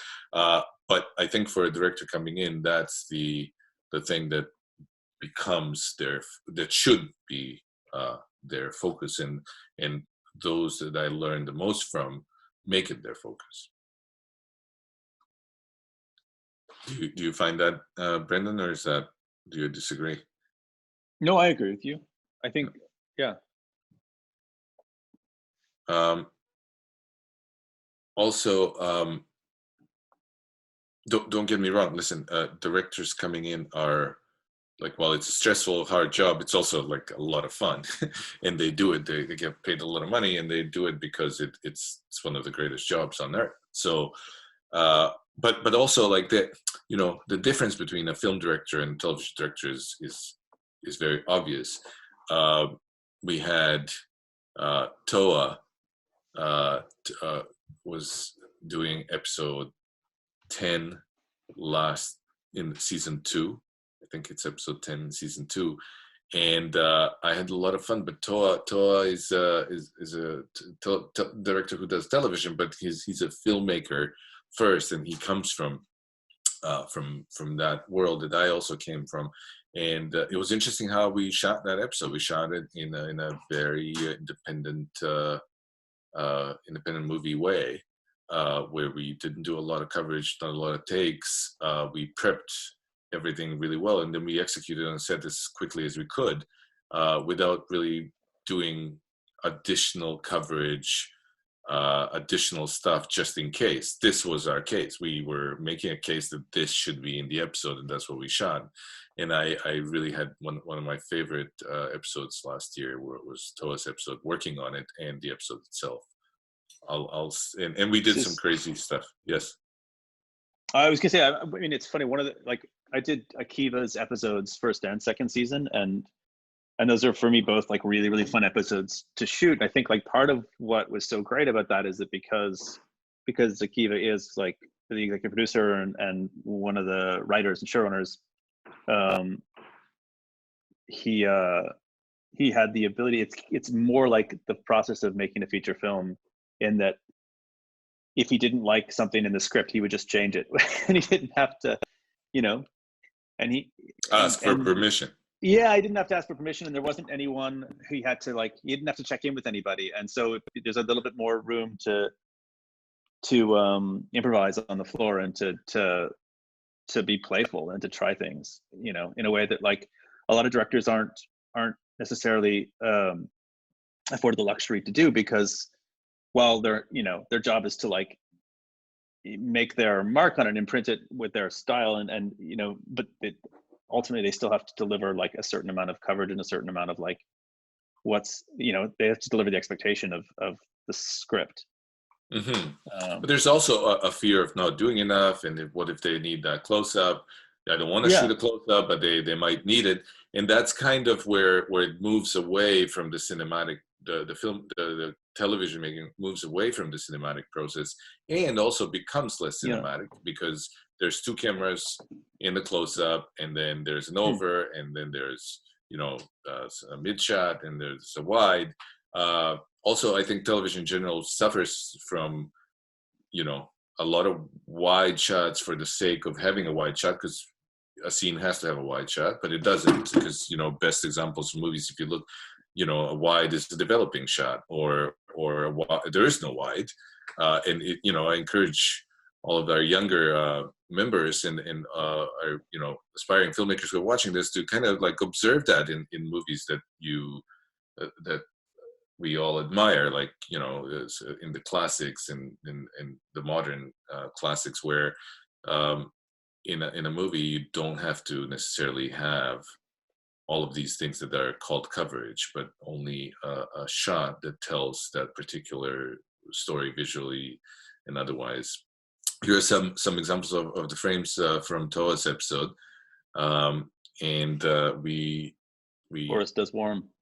That is warm. It was a flashback. That's your look that we applied to our episode, with the because it was a flashback episode, and you'll see as it progresses, there's a shot inside the tower that is very much like the shot of the tower that you did.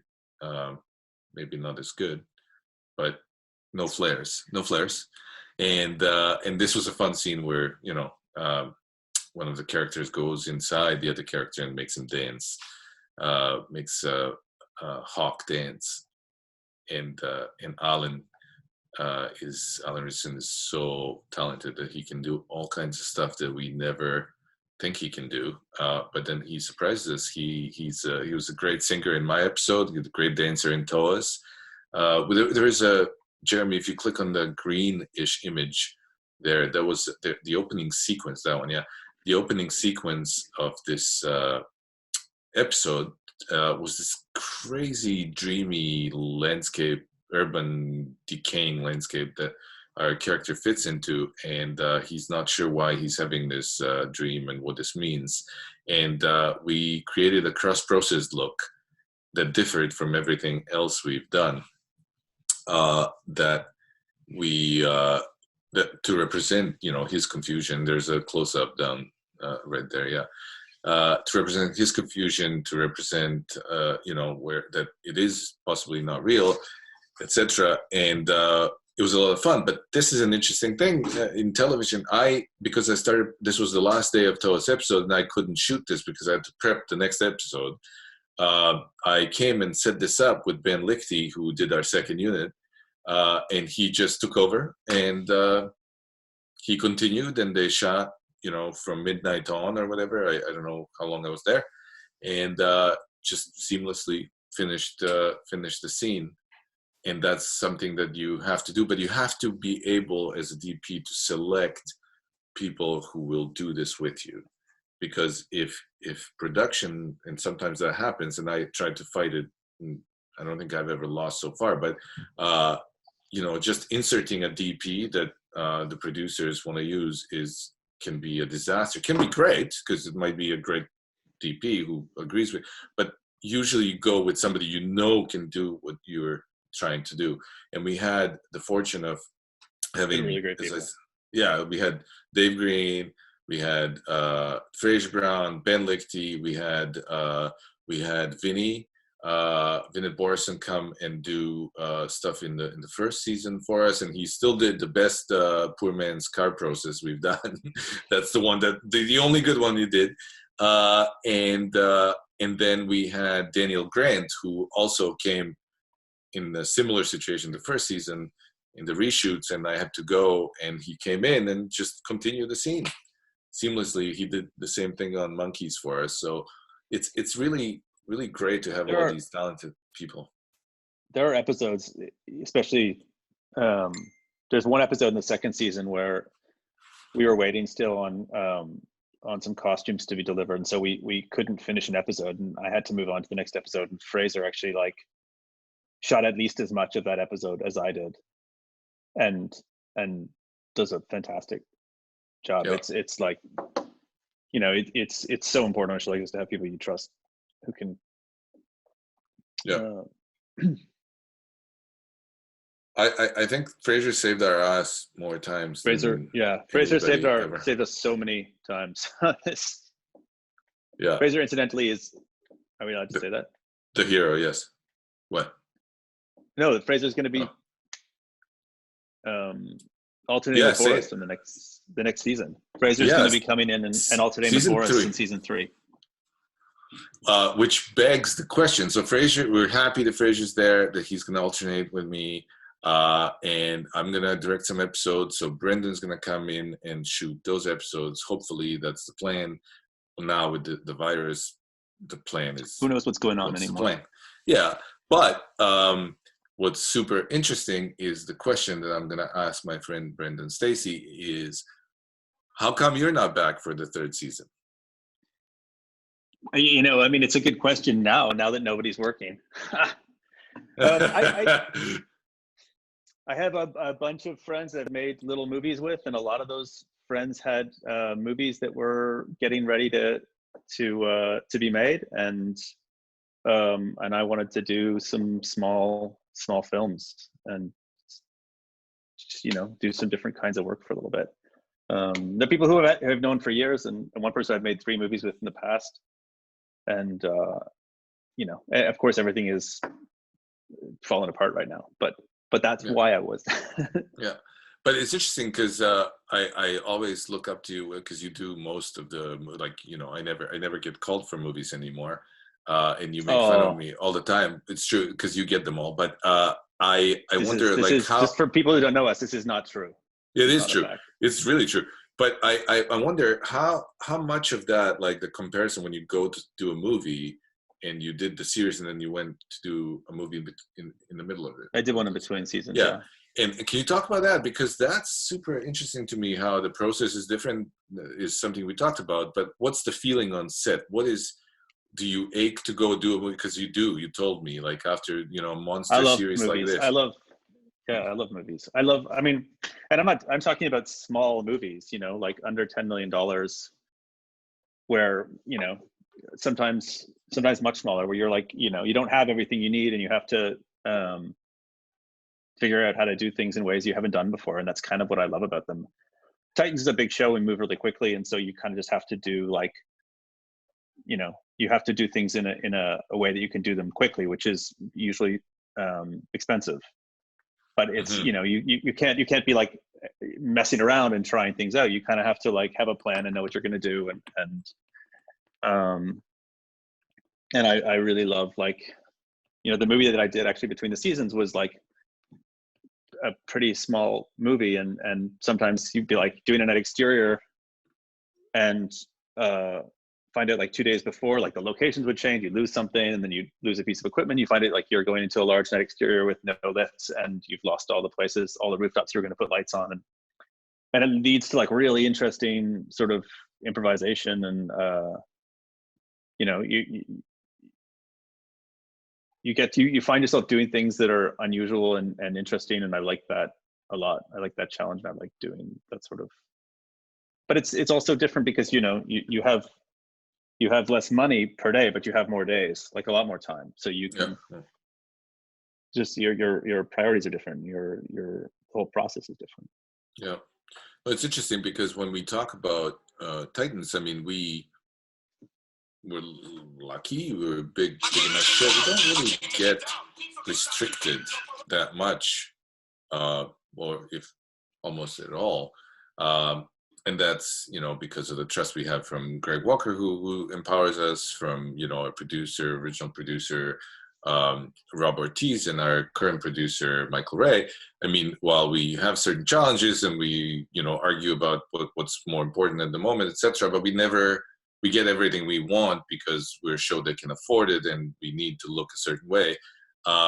It's interesting how much fun it is on a smaller scale not to get everything, and how then that actually invites all kinds of freedoms, and because then you just go, okay, well, we're going to schedule this to the light, and we're going to shoot this room at from 11 to 1, which can never happen on our show, because on a big show, because there's so many unpredictable things. Thank you, Jeremy. This I want to talk about this because we did several episodes. We touched on it. Several episodes needed different looks for various reasons, and this is the episode where we start being in Jericho's head, in Deathstroke's head, and Jericho's trapped inside Deathstroke's head, and we needed to represent this somehow. And there's a few things we can talk about here. I was shooting this first, I think, but you lit this room. You pre-lit it. Yeah, we did that a lot for each other.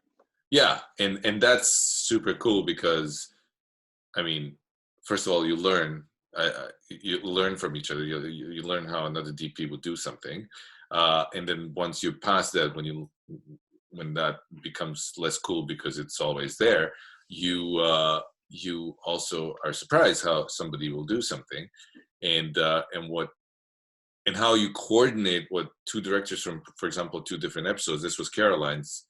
Oh, sorry, no, you were doing Caroline's episode where they were in this space, and then This was whose episode was this? Toa, I think, wasn't it? No, it wasn't. This was. Oh, it was Millicent. No. Jesus Christ. This was. My God, I can't believe I forgot that.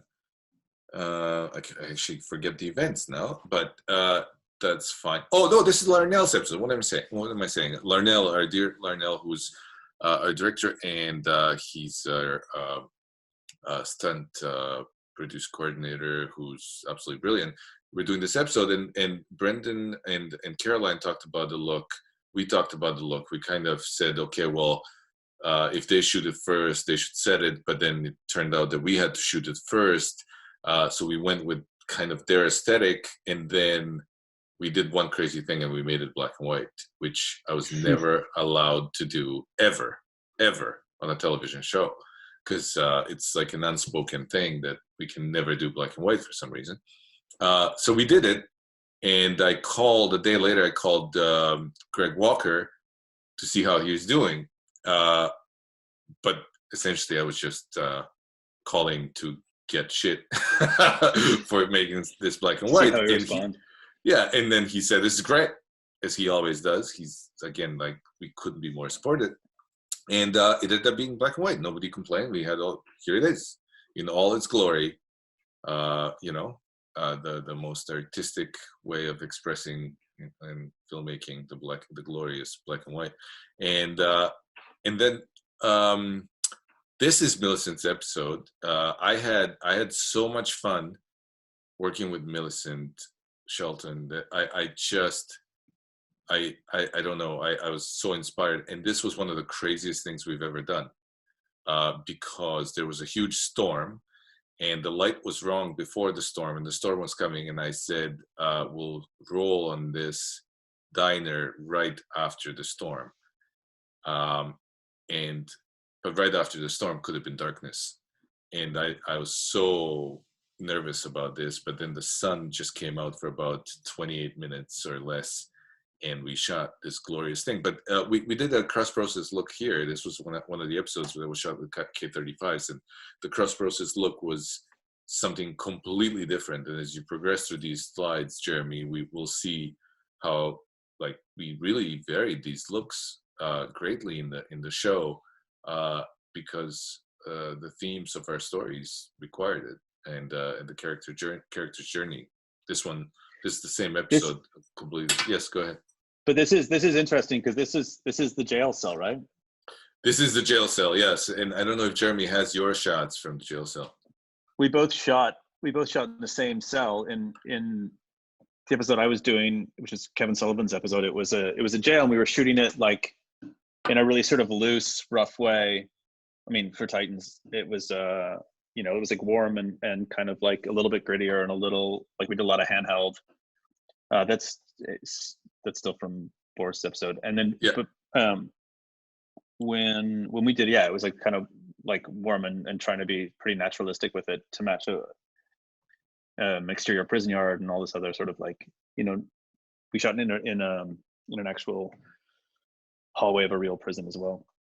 But then in your episode, it was inside his head. Yeah. And we actually different...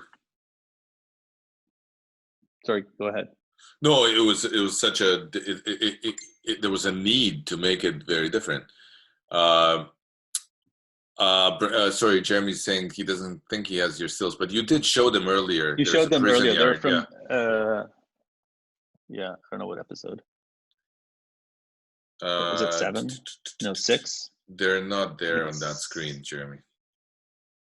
They were there earlier. They were like in that folder with all the Atlas stuff. But that's interesting what you're saying, how we had to change the look dramatically, and I asked you how you were doing it. And one thing that you come to each other's sets. That's super cool. You stand there. We talk to each other all the time. When I'm in prep, if I'm not doing anything for half an hour, I make sure I come to your set and see what you guys are doing, because you never know what I'm gonna have to be doing.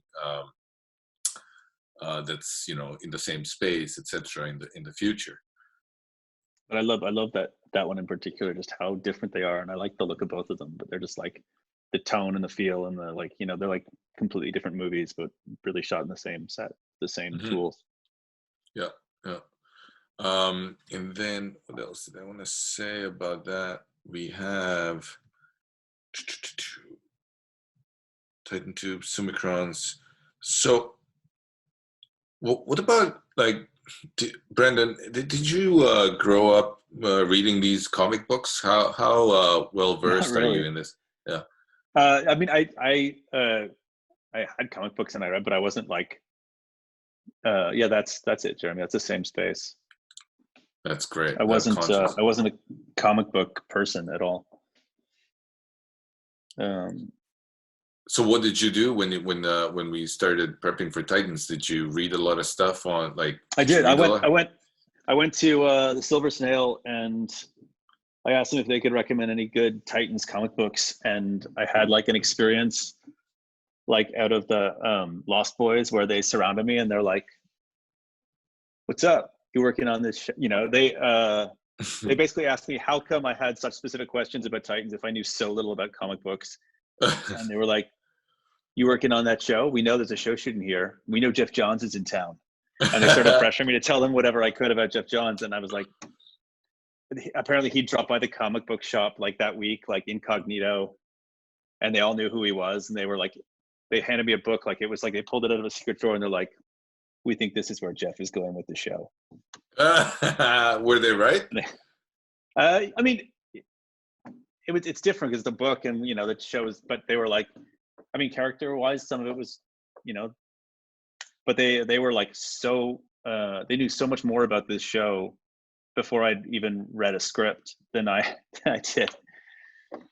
So they gave me a bunch of books to read, and I looked through them, and they were like a lot of good things story-wise and character-wise, but you know the look of it was very different than where we were going, so it wasn't a great aesthetic reference, but it was interesting. Well, it's interesting you say that because our fans of the show, and there's so many of them, right?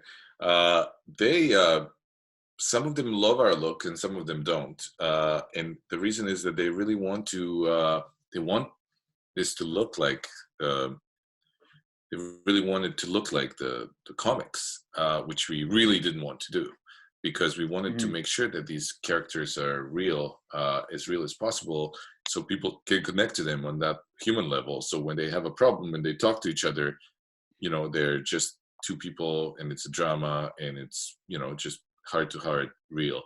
And then there's the other part when they're, you know, wearing their costumes and they're fighting. That's another thing, and we still try to keep that within the realm of the world, but they could do something special because they're superheroes. So then we treated them as such. We treat them as regular people when they had regular issues like everybody else has, and that to me was very interesting. But that's something that we still have a lot of resistance in the fan world, and that also brings up the point of the blue filter. The blue filter that a lot of people are talking about, and I'm going to tell you something. I'm going to tell you a secret now. The blue filter, to all the fans that are listening, is not a blue filter. It's a cyan filter. It's a cyan filter that Karwai Ing invented. And we have, for all those people who think that we should get rid of Karwai's Instagram page. Did you? Yeah. Essentially, that blue filter is something that Karwai proposed a long time ago, and we really loved it. Sorry, the cyan filter that everybody calls blue. We really loved it, and we think it's a signature thing for our show. We have that. We always thought that the look and the wash of the show was very important. That you turn on. I'm not going to say the channel, but when you go and look at stills on Netflix or the DC platform, etc., wherever you see Titans, that you really feel that there is a unique look to our show, and that cyan filter gave us that. Here's a few shots of our crew coming up, who we always celebrate because they are everything to us. We're nothing without them. So I'm just gonna select a few photos. Sorry, this is kind of last minute. But these guys, there's Karwai, who we talk about a lot, so everybody can see what Karwai looks like. So you can blame him for the blue filter or celebrate him. And it's not just us who discover stuff that work for our show. There's Sean, Sunny Boy. He's this was from our lens test in the second season where we decided to go with anamorphics, etc. You can see like in the background all the different anamorphics that we tested actually. Yeah, there's master anamorphics peeking out over there. Hawks there. Yeah. So we did go through a lot of select process. That's a really good picture of Caroline holding Brenton's baby while we are shooting a scene from another episode and another director's there, and then she's gonna hand the baby over after that and direct her scene in the same space. And that happens in television a lot. But she was making sure the baby's comfortable in between. I love that picture. There's Raj and MJ with David Sheridan on the pilot of the second season, where we had some monsters and stuff in a field. Notice the terrible framing. Well, we should talk about our actors. Our actors are absolutely wonderful people, as you can see here. We're very close with them, and we are always kind of, we try to accommodate them as much as possible, but we do put them through through a lot of kind of complicated situations because we need to be fast and we need to do this, and they're very, very accommodating. And that starts with our number one, Brenton Thwaites, who always tries to accommodate even the most ridiculous request, and he tries to find a way to play almost anything, and only a few times did he tell me that he doesn't know what to do with that with my request, which is super cute. We have an ensemble cast. We had in the episode I directed, I think I had nine of our main characters in a scene, and that can be very, very difficult to do. And there are many scenes where we had to have a lot of people. There's a super good question, Brendan. You want to take that one? What? The last question sane? There.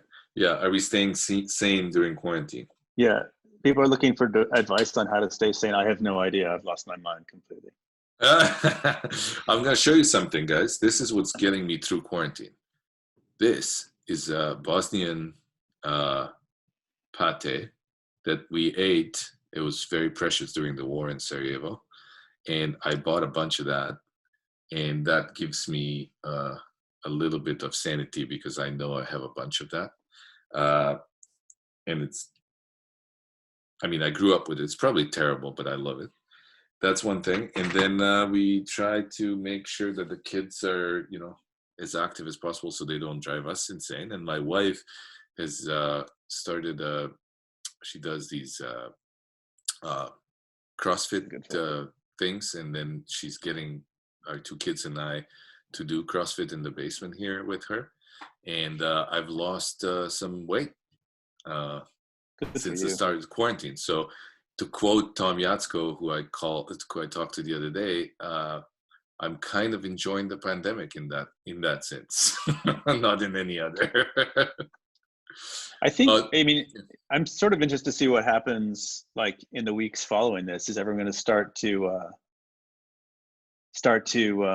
as we emerge from it, are there going to be like a bunch of really great scripts suddenly available? I'm hoping that like writers are working in this time and people are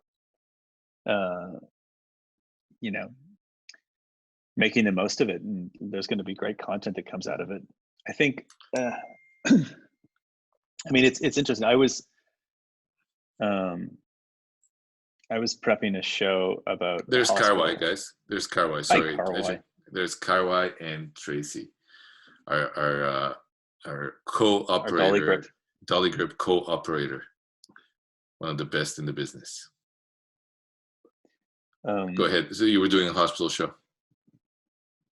Yeah, I was prepping a hospital show when we were shut down, and stuff like that. Like, it'd be interesting tonally, like how much that winds up changing as a result of this. And I think like people's, that just makes me wonder like how many shows, like whether the nature of content will change over the course of this time. What people like, people's writing is going to change, and the sort of things that people want to watch is changing.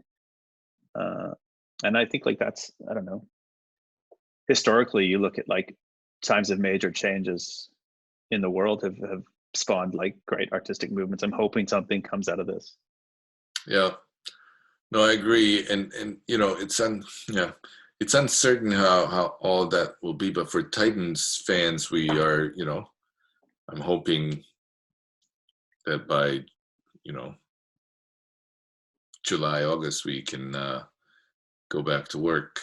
That would be kind of a conservative but realistic guess, but that means everybody else is probably going back. Oh, this picture is great because I think that's me. Yeah, on the ground. You're on the floor. Yeah, I'm on the floor, and Joe is looking at the frame, and Carwai's relatively interested. Tracy doesn't care; he'll do whatever he wants.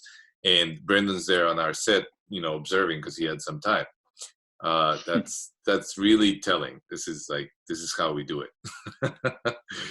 This is exactly how we do it. It's funny, that question about us staying sane was apparently how creatively we're staying sane. Well, I try to read this book all the time. It's a very tiny little book. It's the most important book on filmmaking, and Bresson is what I recommend to every filmmaker that we need to stay true to his word in order to have filmmaking as an entity and a separate art form, and we need to preserve it in television too. And I often get told to that I'm overly I'm trying too hard because we're just making television. I often get told that when I try to quote or kind of stick to the philosophy of that Bresson has introduced. But I think I'll never stop. There's Joe. Joe speaking around the corner.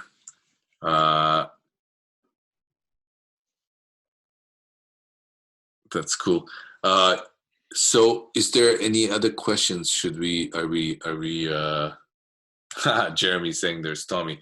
Someone asked earlier about stand-ins. Oh, that's right. How important they are.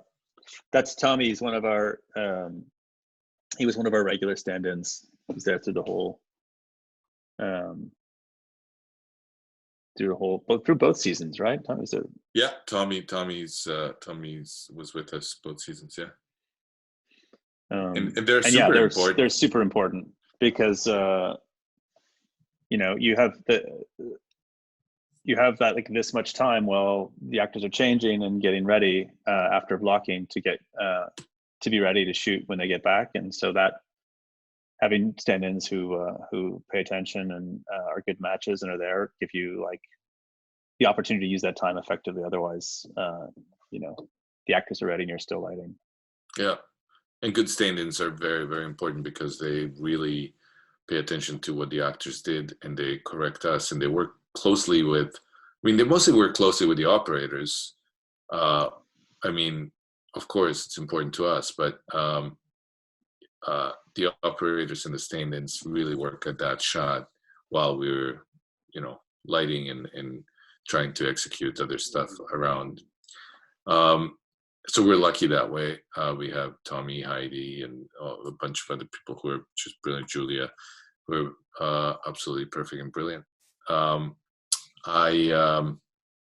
think one thing, Brendan, if you don't mind, that we wanted to talk about is, and I think it's interesting for people to hear, is the limitations of the post process, and also kind of because on television and the end result when the series played on, for example, Netflix or any other platform, and the differences in the look that we set and what ends up there.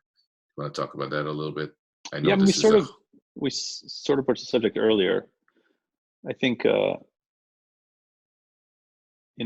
think it's just because things happen concurrently, like while we're either still shooting or possibly sometimes working on something else, and post happens in LA and we're here, there is like, you know, you're communicating in emails and watching proxy files and, you know, watching a remote grade for a few hours, which is great when that works out. We each wound up having to like grade each other's episodes or pieces of each other's episodes a couple times. Yeah, that's another thing we do for each other. That's true.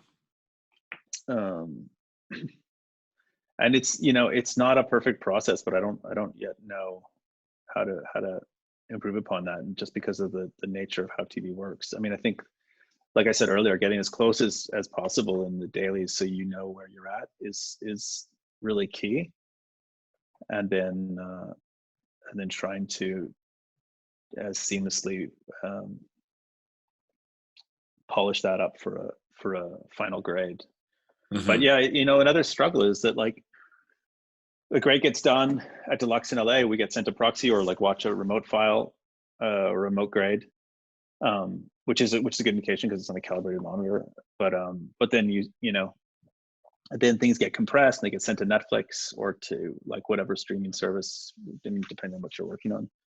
And everything changes again. And then, you know, now TVs are getting like so smart that they're outsmarting the grade. They want to like level things off and change your contrast levels. And, you know, it's, you can make yourself mad trying to hold a look because everything mm-hmm. wants to change, mm-hmm. especially when you're working in this, like, you know, this thing that Jeremy's playing right now, when you're playing your levels down so much of your shadows, which is like, you know, we'll watch a grade and there's so much shadow detail and it's like this sort of beautiful, you know, it's where the Alexa really thrives, is in that bottom end where there's so much detail there, like in his jacket and in his, you know, and then by the time sometimes you see it, it's like, oh, nothing's there, it's crunched and it's black and it's disappeared. Yeah. And it's really hard to like, you know, have a sense of what you're going to be able to hold on to. And the technology all exists now to preserve it, but it you know, it frequently just doesn't. Yeah, no, it's true. And you and I often talk about, you know, and about the files that we have that are sent, you know, in ProRes HQ, and we have it, and we watch that on our iPad or TV from that drive. And then what we see on Netflix sometimes, or other platforms, doesn't matter. It differs, and it's very hard to you know, figure out why that, or we can figure out why that is, but it's hard to prevent it. It's actually mm-hmm. you know, impossible to prevent it. But that's not unlike what they had to do on you know, in you shoot a movie and then it's shown in a drive-in theater, or the bulb is not it's the fresh, same thing. Yeah. Or they play it like on half bulb, yeah, all that. I mean, it's a constant, you know, it's not a new problem, but I just feel like solved it. It should be, we should be closer to a fix that feels reliable and good. And it still feels like, I'm always terrified the first time something plays that it's not going to look like the way it did. Yeah. But I'm looking at your work here because this is the episode that was nominated for the ASC award. And I'm blown away how, like, we really want to base season 3 look on this. I hope we can do it.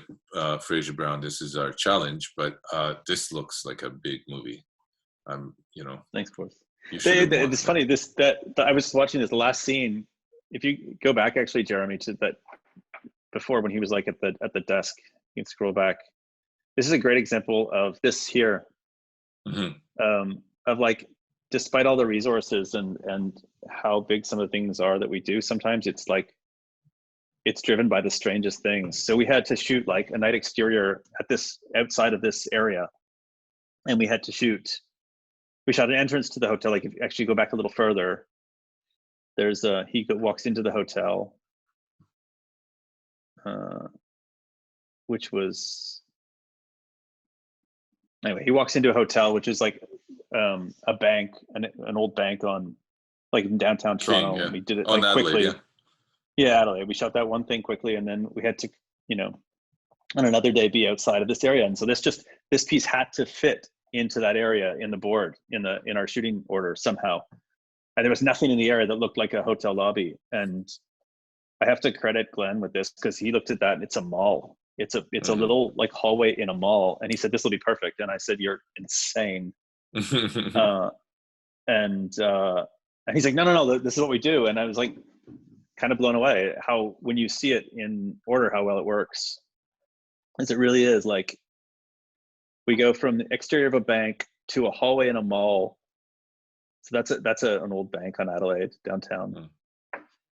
We just very carefully try and frame out the active street behind it. Mm-hmm. And then he walks in. There's nothing around that corner. It's just a dead area and a light. And then we're in a mall. This is like literally, if you see what this looks like in real life. So the art department did a great job dressing it, and put this desk here with this guy. But it really, it's a pretty, and this is shot day for night too. So they had to black a bunch of our windows all the way up the thing, and the grips had to jump on it, did some great rigging. I love it. I didn't even know that, to be honest with you. I didn't. Yes, this is it's like craziest looking, like old fashioned mall. And then the next shot, we're on stage again. That was the hallway we both shot a bunch. And that entrance. I remember when you guys were shooting. And this is an interesting thing, because Glenn is an interesting director who was a DP, and who, while I think this is one of the best episodes we've done on Titans period, cinematically, and it's just excellent. He's one of the directors that didn't really buy into our aesthetic.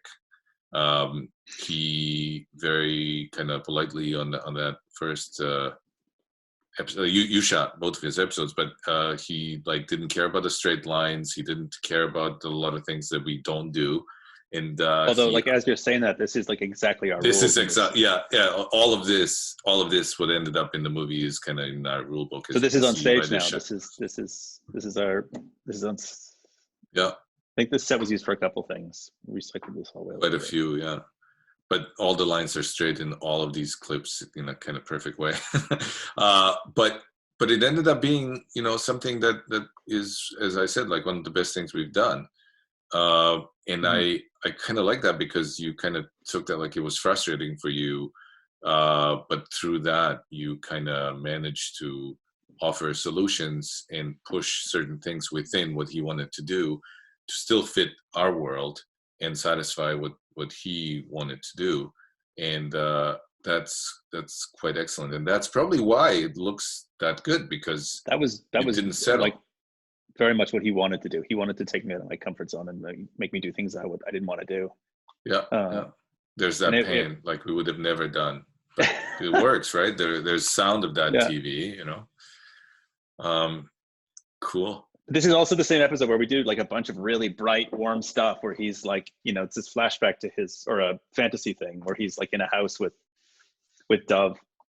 Yeah. And it was like so outside of our world. And I was like really stressing about it before we shot. I was like, I don't know. I remember us talking about it, like bright and warm, and it's like in a house with all these windows. It's like, we've never done that in the show. And so like second last episode so you want to be in the last episode of the season. It's like, how do I go like really warm and bright?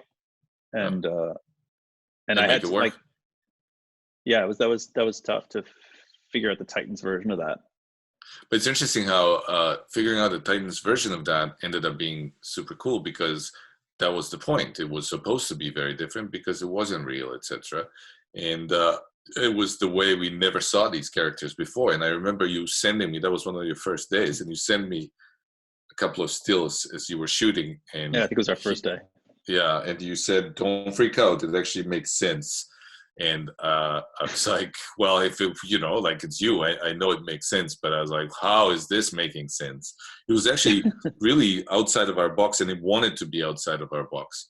And that episode that I did with Millicent was also outside of our box, and that's one of my favorites too, because it was like there, we came up with it together. Like she didn't push me outside, like we decided to be outside of the zone, but it was different circumstances, but the results were similar in that sense, that we did something out of our ordinary. So that's I really, really appreciate that. Cool. Did we say all kinds of stuff that we wanted to say? If there's no other questions, I don't know. Is there anybody left? Is anyone still here? There are people. There are people there. But I don't see if there's any other questions that people are asking. I don't know, Christina, if there's anything else we can answer, we will. But other than that, I think I think we should be done soon, no? I got a message from Brent Robinson. He has the same pate because his girlfriend is Croatian. So, Oh, nice. yeah, that's important news. Are there any other? Oh yeah, your reveal. Oh, there's Boris. lots. Okay. Oh, the reveal. So I said that I was going to mention that there's a new character, but a lot of the insiders, or it's one of the main insiders in this whole Titans Insider online, has guessed that Alain's he published on his blog or his pages that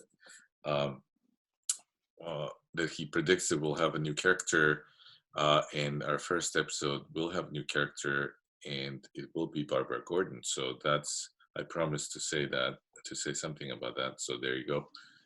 We're very excited, and there's a new set, and more importantly, even than the reveal of that character, is that we're back in Gotham, and we're gonna kind of take the visual cue from Brendan's look in episode 111, right? 112. I think it was 111 in the The end. finale of the first season, what it ended up airing as a finale of the first season. We're going to take that look and try to emulate it in our Gotham version. And so things are going to go back to kind of seedy, dark in every way. And our Titans are going to be challenged greatly by external forces, but also internal ones, and the season should have, in a good way, many resemblances of the first season, and some cool emotional stuff from the second season.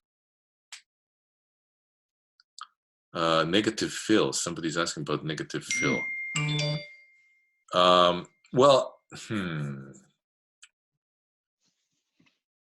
Should I do this, or do you want to start talking about it? No, you do it. You do it.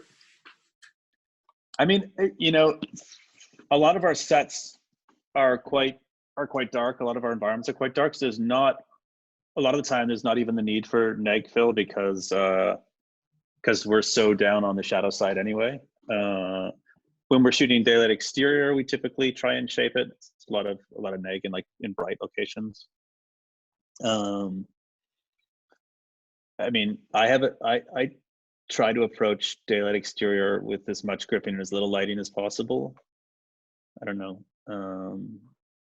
I tend to only light if I'm in trouble, if I can't get light where I want it to be.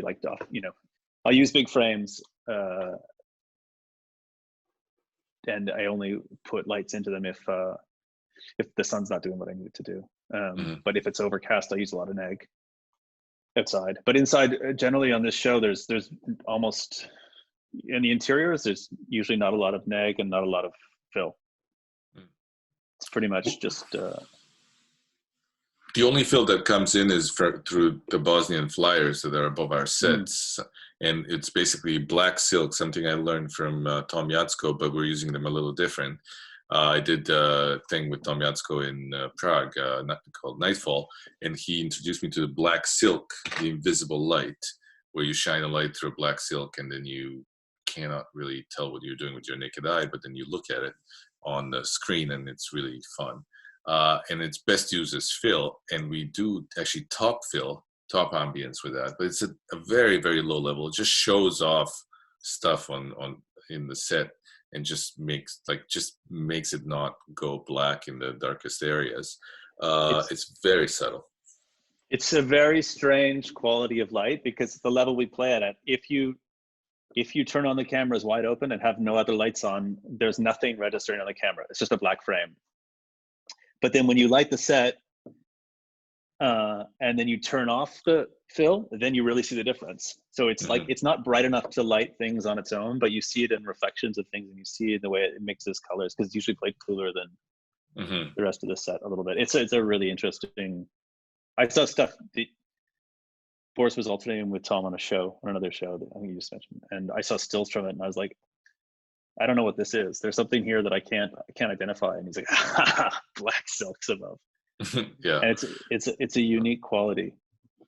Yeah, we used them on that show. We used them straight up, sometimes above, but sometimes like as an actual fill, just like above the camera, like a big source above the camera with black silk that you like.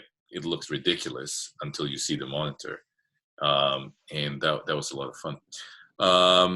But we use mostly just single super soft source as close to the frame as possible, and so we don't really use a lot of fill at all. We keep things as dark as possible. What was the question there? Sorry, I just Lens diffusion with K35s. I never put any diffusion, I think, on the K35, so maybe Carwai will tell me otherwise. Did you? A little bit, just to round them out a little bit. I would use like slightly heavier diffusion on the crons. When we started with the Atlas, I started using them undiffused at the beginning. I mean, those lenses are so fascinating to me because they're soft, but they're also like their field of focus is quite even. So you get like your corners are sharper than they are with other with a lot of other like funky anamorphics, but the center is like a little softer. So I started off not diffusing them, and then I started to add a little bit, and then a little bit more, and then I realized like it's weird. You can add like quite a bit before you feel any softness in the image. It just gives it a nice, a little bit of halation and softens the shadows a little bit. So I ended up even diffusing those. I'm trying to find some images with the black silk in action. Give me a second. Because any ceiling where you're looking up into the coffered, any shot where you're looking up into the coffered ceilings in Titan's Tower, they'll be off, but you'll see. Yeah, you basically, it looks like it's black plugged ceiling, but it's actually silk. And if you look straight up, you just turn it off and it looks appropriate. Let me just see. But you miss it when you do that. Yeah, you just kind of turn off a section of it. Yeah, I'm trying to see if we have it on a stand anywhere from Prague. But it's funny how you learn like that. That's also like collaborating with Tom Yatsko, who has vastly more experience than me. It was interesting how many things you learn instantly. Like I was like, hey, why'd you put a black thing over a light that doesn't give any light? And he's like, that's invisible light. I was like, bullshit.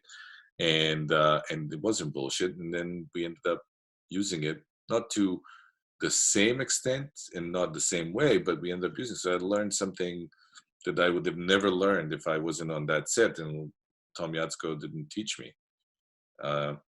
It's a blessing to alternate with other DPs, and it's so unique to television. It's crazy. I can't even. It really is the best thing about TV for me. Yeah. I can't even think of a way like how one would not like shoot this kind of show with no alternating would be a major disaster, because it would probably never look good because you just can't. There's no way you can prep and comprehend everything that's going on. Like it's not possible. So we are, lucky that way. I'm sure there are shows, and again, that's one of those things. Oh, we used to shoot television like that for years. Sure, but we're trying to kind of make it as movie-like as possible. So that's the expectations of what television is have changed pretty drastically. Totally. And of course, I can't find a single frame on the black silk singles chat right now. But I mean, it's interesting now. While everyone's at home and no one's going to theaters, the difference between TV and film is really only about like runtime. It's like, I mean, it's obviously it's about content and the length of the arc and the way you choose to tell a story. But you could use a miniseries as a 6-hour arc. You could use like a full season as a 13 episode arc. You could use I do think like this is obviously a super interesting time for that. the lines are being blurred, and I think it's for the better for the most part. Yeah, no, it's true. There's a question. Is there any artifacts in the book? No, not really. No. Not only when you're. I mean, the diffusion that we use doesn't like if you use like any of the like classic software things like dimples and stuff like that, you get that in the bokeh. But if without putting any, the glimmer glass have like that's what I like about them is it's perfectly even. You don't see any of that in the bokeh. And the Krans have a very clean. They have the soft edge, but it's a very clean. There's an answer by Karwai. Karwai's in. Yeah. Great. Hold on. Okay. Well, I think we could probably talk about more stuff, but I think we don't want to bore everybody to death.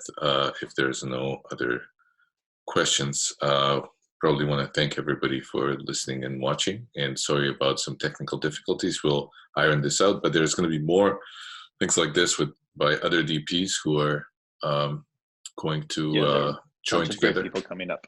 Yeah. So please tune in, ask questions, and stay safe. What does that say? Brendan Uegama is coming up next week. Oh, there you go. Amazing. Which is going to be awesome. Yeah. Perfect. Amazing. There we go. Okay. All right. Thanks. See you, friend. See you later, everybody. Guys. Thank you.